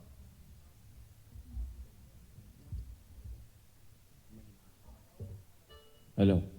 Good afternoon, everyone. Wayne Raquel po of DWIC. Well, first po, we would like to thank DOH Bicol, the Albay Provincial Health Office, and the National Nutrition Council for the very good programs aiming to reverse the high malnutrition rate in the Bicol region by means of effective augmentation and intervention programs. Well, ang tanong ko po ma'am, since continuous po ang program nito, how about the budget allocation for this coming year, 2027? Madadagdagan po ba yung budget nito sa mga programang ito para to be more effective sa ating mga augmentation and intervention programs in the coming years? Kung ang pinag-uusapan po natin, yung para sa DOH po, no, may mga nakatalaga naman po na specific budget for sa supplementation po natin. Yung mga hindi po, tawag mo dito, yung hindi po kasama sa mga devolved commodities po natin. So, continuous pa rin naman po yun. When it comes po to sa sustainability ng program implementation po sa baba, ang makakapagsabi po niyan kung magkakaroon, yun po yung mga LGUs po natin. Kasi po, kaya nga po pinapaigting po natin ngayon yung promotions po na mabigyan ng mga budget ang bawat LGUs na matuto po sila Kaya po kinakapacitate po natin ng mga leaders na dapat priority po ang nutrition, na dapat may sarili silang pondo. Dati po kasi, ang pondo po ng nutrition, parang nakikihingi lang sila. For example, may 100,000 for the health. Dati, kung ilan lang ang ibigay ng programa ng health, yun lang po. Pero ngayon, nag-evolve po tayo dahil sa mga advocacy ginagawa po natin, nagkakaroon pa unti-unti pong nare-recognize na dapat may sarili talaga na pondo ang nutrition. That's why we're capacitating our leaders na bigyan at pagtuunan po ng pansin. So I think po, as long as na knowledgeable at alam at tinitrain po natin ng mga LCEs, aware po sila at aware sila ng nutrition situation po ng kanilang community, I think mapagtutuunan, mabibigyan at masusustain naman po yan. Siguro idagdag ko, we have a planning process. We have the annual operational plan, the local investment plan for health, na dapat yan ang pinapasukan ng bawat LGU, no? Ng kanilang mga plano sa health and even sa nutrition, dapat naka-reflect doon. Kaya kinakapacitate sila, kaya yung barangay planning sa nutrition, yung BNAP, LNAP, no? Dapat na-based yan sa datos na tama, hindi naman yung chinamba lang na plano, na talagang undergone the process of real planning base sa realistic na data. So, pag nakalagay yan sa AOP, nakalagay sa LIPH, ilan ang kaya nila doon ng local government? Nakalagay naman yun kung ilan ang gagastusan, ilan ang hindi nila kaya. So, doon papasok ang Department of Health, ang other national agencies, or even funding institution, kung kukunin yun o hindi. Kaysa i-insert basta-basta, wala namang gagawa sa baba. So, mas maganda talaga yung plano coming sa baba. Kasi local official must address the concern sa kanilang constituent because they know the area. So yan po ang proseso. Thank you po, Doc. Dapat based sa good planning. Apo. Thank you, Doc. Sige po, sir. May addition lang po ako for the deworming program po. I will just share the process ng IHCP now. For the procurement of the augmentation ng albendazole, hindi na po nagpo-procure sa regional office ng mga commodities na ito since the devolvement. So ang ginagawa po namin ay nag-aantay ng mga ibababa ni central office, pero naghihingi naman si central office ng data sa amin kung sino na ang mga LGUs na nagpo-procure at sa hindi, para ma-plan nila kung ilan pang albendazole ang ipoprovide nila per region. Ang mandate na lang po ng regional office ay ang technical assistance and capacity building. So dyan po tayo nagplano for the next years na magkakandak pa tayo ng mga trainings for our coordinators and hopefully soon enough na train tayo ng mga BHWs para mas knowledgeable sila kapag may adverse effects ang deworming. So, ayun po ang sa deworming program. Thank you po. Thank you, sir. We're down to our last 3 questions. Sige po, Okay. ARD. So, siguro, with regards sa deworming and nutrition, balikan ko yung planning, no? Very important talaga na mayroong tamang datos. Kasi makikita mo dun ilan ang kaya ng lokal na gobyerno at ilan ang hindi kaya. Kasi kung tiningagan lang, difficile man. Pag nag-validate ang national agency, wala mang pabalidate doon. Kung babaan man, dyan na, sobra, kung kulang. Pero kung magayon ang datos, ang data, so madali ang matabang. Tabako, tsamba. So, sarong issue na gusto ko i-point out, ang deworming po, why igwa kitang target na 1 to 19 years old na nasabi kan sa tuyang program coordinator. However, I would like to point out na hanggang senior citizen po dapat nag-deworm twice a day. Kasi ini pong target na population, including ang pregnant, dapat mag-deworm, no? Kasi yan ang priority. However, data kaligtaan na 19 and above, dapat twice a year nag-deworm. Ang hapot ko, kamo po nag-deworm at least 1 year lamang. Dapat kita mag-deworm. Albendazole 400 milligrams single dose. Mebendazole, 500 milligram single dose. So pwede po, nababakal ini through reseta sa mga butika. For our protection. Yan man nga ni ang hapot ko sa mga teachers and so on. Kung sinda mismo da inagawa, kita mismo da inagawa. Siyempre, nakukuayan. Pero kung kita, nakakahawa ang attitude. Ang attitude nakakahawa. Kung dahil kita nagpadiworm, paano ka makakumbinsi kang iba? Taday mo nga ni pigagibo. Dapat idle ka, lead ka. Kung pigagibo mo, mas convincing ka. Di ba? So, ang panawagan ko, dapat gabos po kita mag-deworm. Kasi this is for our own good. Kung nag-deworm si aki mo, ikataid ka magturog, so bulati mo, lalo pitong mga pitok, nagalakaw yung pagbanggi. Kaya pag nagkakagaw ka, ako, 35 years na ako sa service. So, inagihan ko na kadupang mga panahon. So, it's a must po.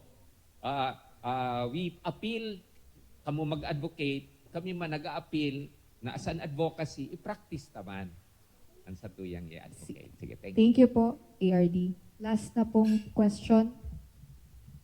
Good afternoon. From CNB and ITB Albay, Wena Lubofe po.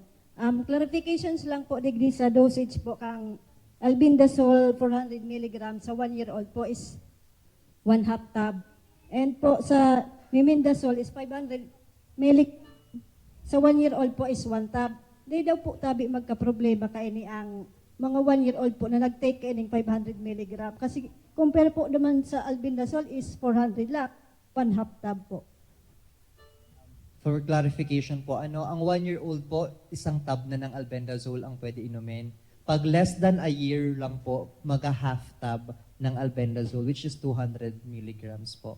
So for albendazole, and the difference po between albendazole and mebendazole, same po ang activity ninda sa lawas, pero ang mas alangkaw lang po ang dosage ng mebendazole kasi iba po ang ingredient na nasa sa iya. Pero same po, iyan po ay pinag-aralan na scientifically at na-prove na po iyan ng DOH way years before pa na ang albendazole po ay safe. Ito po ang napili dahil ito po ay safe. Ito po ay cost-effective. Ito po ay madaling painumin sa mga bata. Tapos ito po ay nagko-cover ng broader spectrum ng parasites. So ang most common causes po ng STH ay ang Ascaris lumbricoides or roundworms natin. Kaya niya pong alisin ang energy niya at mailabas natin. Pati po ang Trichuris trichuria na whipworm natin. And ang ating mga hookworms na may mga teeth na nagkikling sa balat. Diyan po yung Ancylostoma duodenale and Tencator americanus. So siya po ang pinili ng DOH sapagkat sila po yung mga gamot na kaya ng gobyerno i-provide sa tao nung taong 1999 pa. Yan lang po. Ano pa po, follow up po. About po, nag-ano po kayo ng yung zero po para sa mga 1-year-old and 2 years old po? Kasi base po sa mga na ano ko po is mga zero po. Ay, zero? Opo. Sa ngayon, mahirap po kasing painumin yung mga 1-year-old and 2 years old. Sa ngayon po, wala pa po tayong masyadong nabibiling syrup ng albendazole. Ang ginagawa po natin is dinudurog at hinahalo sa liquid para mainom ng bata. Ang usually po kasi, yung mga syrup na albendazole na mabibili ninyo sa butika ay para po siya sa mga pets.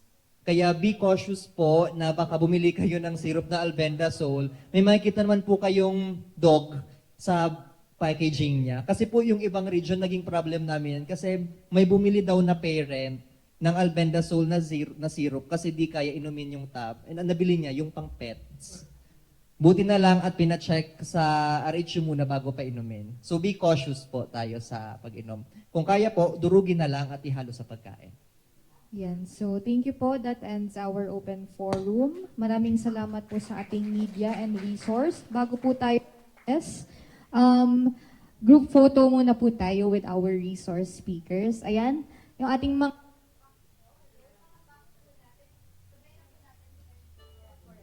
group photo.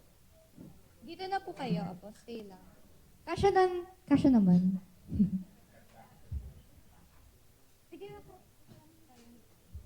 Siguro sa likod. No? Sa likod, Ate Chris. Sa likod. Dito na po tayo sa likod. Proceed na po. Ayan.